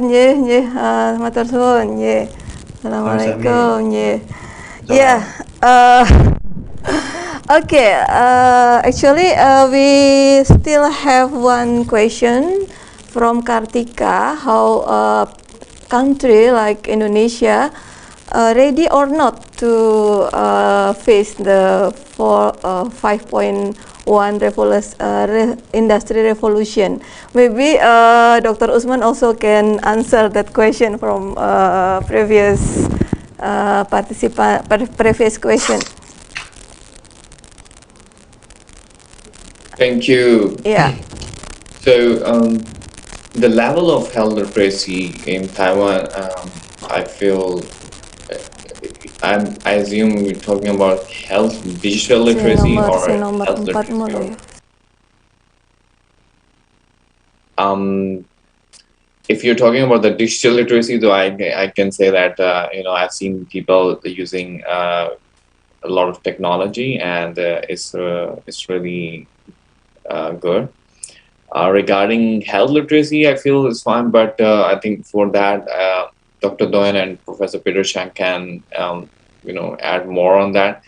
Regarding the digital technologies, I've seen people, even though they are in particular age, they still using the smartphones, technologies, mobile apps. So they are very well connected with the technology, and that's also surprising to me. When I travel to other countries, I've seen that they still have not able to the population are still behind in using technology in certain regions, in certain countries, compared to Taiwan, where people are very well versed with the technology. So far, what I've ever seen in different age groups as well. So I think that's one of the good thing. And also, Taiwan is famous for technology and internet and the speed. So even you're walking, you can able to connect to the Wi-Fi or internet. So you can imagine how well versed with the technology in Taiwan too. Regarding the use of apps and storage, I don't think the phone storage is a much big issue, because you can see that nowadays the people have smartphones with the bigger storages. And mobile applications, yes, there are a lot of people who are using different kind of mobile applications, and they don't have any particular issue unless the app is not really good. But whatever is designed is particular, taking into consideration the consumer, the expectation. So the patients or the people who wants to use this mobile applications, they are using without any hesitation, and most of the things you can able to see on the app is compatible. And I think it goes with the technology, that how well is your smartphone, and they can able to run those mobile applications, and what about the internet capacity. So as I mentioned, in Taiwan, you have all these facilities are very as easily available. So people have smartphone, almost everyone, things are going digitalized, and mobile applications is also on the phones is accessible because of the mobile storages they are accessible. So how many mobile application on health available in Taiwan? Is that government app? Yes, the government app I just mentioned, the My Health Bank, is a government app. Government made this one from the health and welfare and national health insurance. Is the people, they can able to create their own ID, and they can able to access to their own information by using that government app. So there are some other government apps as well. So this is what I'm just mentioning, which I has mentioned in my talk as well, that the My Health Bank is one of the app, and even though it's in my smartphone as well. So imagine if people are going to get vaccinated, they can able to see their record on their My Health Bank app as well, that they got vaccinated. And this is very interesting results, because I was interested to see how it shows the results, and it shows. One of the thing is that not everything is in English. there are, of course, basically because the local people, they mostly well versed with the Chinese, but there are certain things which are in English as well. So including the vaccination record, which I just mentioned. And regarding how much support the government to be increasing e-health in Taiwan with the policy brief, I think because of the Taiwanese government support, Taiwan were able to have this milestone to have 23 million population and electronic health records in the hospitals and in the primary healthcare clinics. So you can imagine the government is supporting as much as they can. Of course, there are always some challenges and hurdles here. You always have to work on, for example, the data sharing and some other kind of policies. You have to be very careful, and some other kind of risk for technology as well. But at the same time, the government is also supporting to have the technology e-health implementations. For example, Professor Peter has mentioned about the telemedicine activities in Taiwan, and there are some other small islands connected to Taiwan, which we had the telemedicine projects. Taiwanese government was supporting that and to provide the telecare facilities, as well as there are some other e-health initiatives, for example, to build the AI-based models based on the data. So because Taiwan, they have the good standard structured data or good quality data, which can be very useful for making the AI-based artificial intelligence-based prediction models for the early prevention of the disease. So for example, if the patient, they are going to have a cancer in next 3 years, if you have a good model, they can able to predict the risk and calculate earlier and say that, this particular patient have risk to develop maybe liver cancer or lung cancer. So they can able to stay away from that particular disease and they can change their lifestyle or take some early prevention precaution. Instead, getting the disease and then start taking the precautionary measures, right? So this is another good initiatives in e-health. And also, Taipei Medical University, they have formed the Artificial Intelligence in Healthcare Center, which is working very well. And also, there are many other things, for example, wearable devices. Wearable devices for elderly care, for aging care, which is also a very good initiative under e-health, because you have to have the remote care and Taiwan is also among those countries which has this aging population issue, which need to be tackled. So I think these kind of initiatives using technology, remote care, can help to have the well resource management. At the same time, can also help to improve the quality of care and can help to save the cost as well. So these are the initiatives which are going on, and it has proven, to some extent that it's a great, contribution to the healthcare. Okay, thank you, Dr. Usman, for a very detailed answer for many questions. Actually, there are many questions, but since limited time, I have to say I'm sorry, and maybe you can learn more about this discussion from our speakers, maybe by email or reading their journal or papers. And now we come and thank you for all speakers, and we come to our conclusion that the big data and the AI era is happening. It's really a very good opportunity to improve our healthcare and well-being, and it needs collaboration between multidisciplinary people, expertise, researchers, and professionals. And we have to start with good quality data. We can make appropriate decision and evidence-based policy based on good quality, high quality data. I think it's our homework, how to getting, recording, and using high quality data. And we also learn about how to strengthen the primary health care, especially in Indonesia, because primary health care is a frontliner in healthcare by adopting multidisciplinary team-based approach. and then reforming healthcare workforce, to increase the skill of the primary healthcare workforces. And the important thing is financing for primary healthcare system. And it is also our homework to do advocacy to government to prioritize the health. Okay, and the last one, digital health can empower people, so it needs digital health literacy, and let's be literate, digital health literate people and digital health literate expertise. Okay, before we end this plenary session, on behalf on committee and Faculty of Health Sciences, Universitas Dianuswantoro, I want to hand it the certificate of appreciation to the speakers virtually.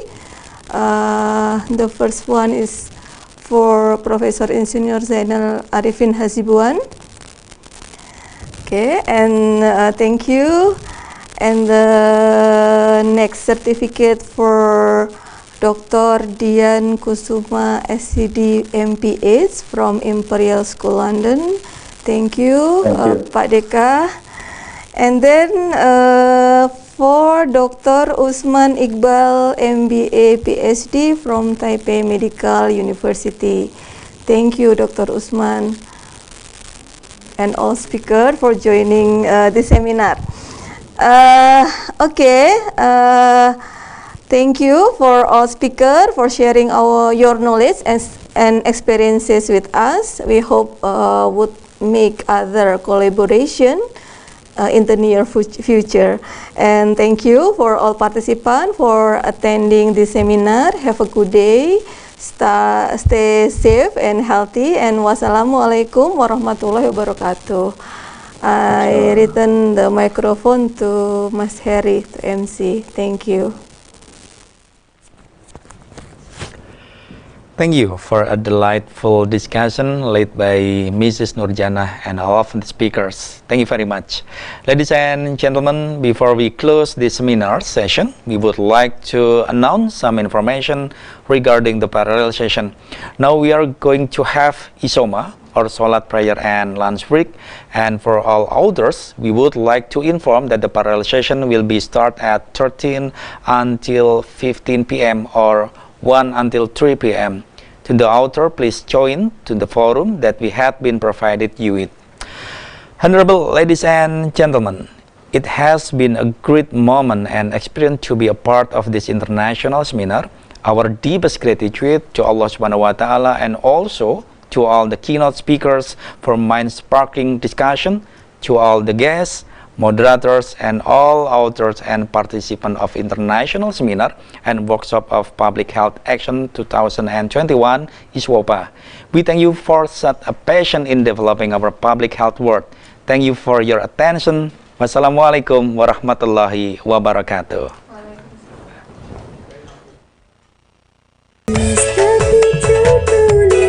Semacam kahanan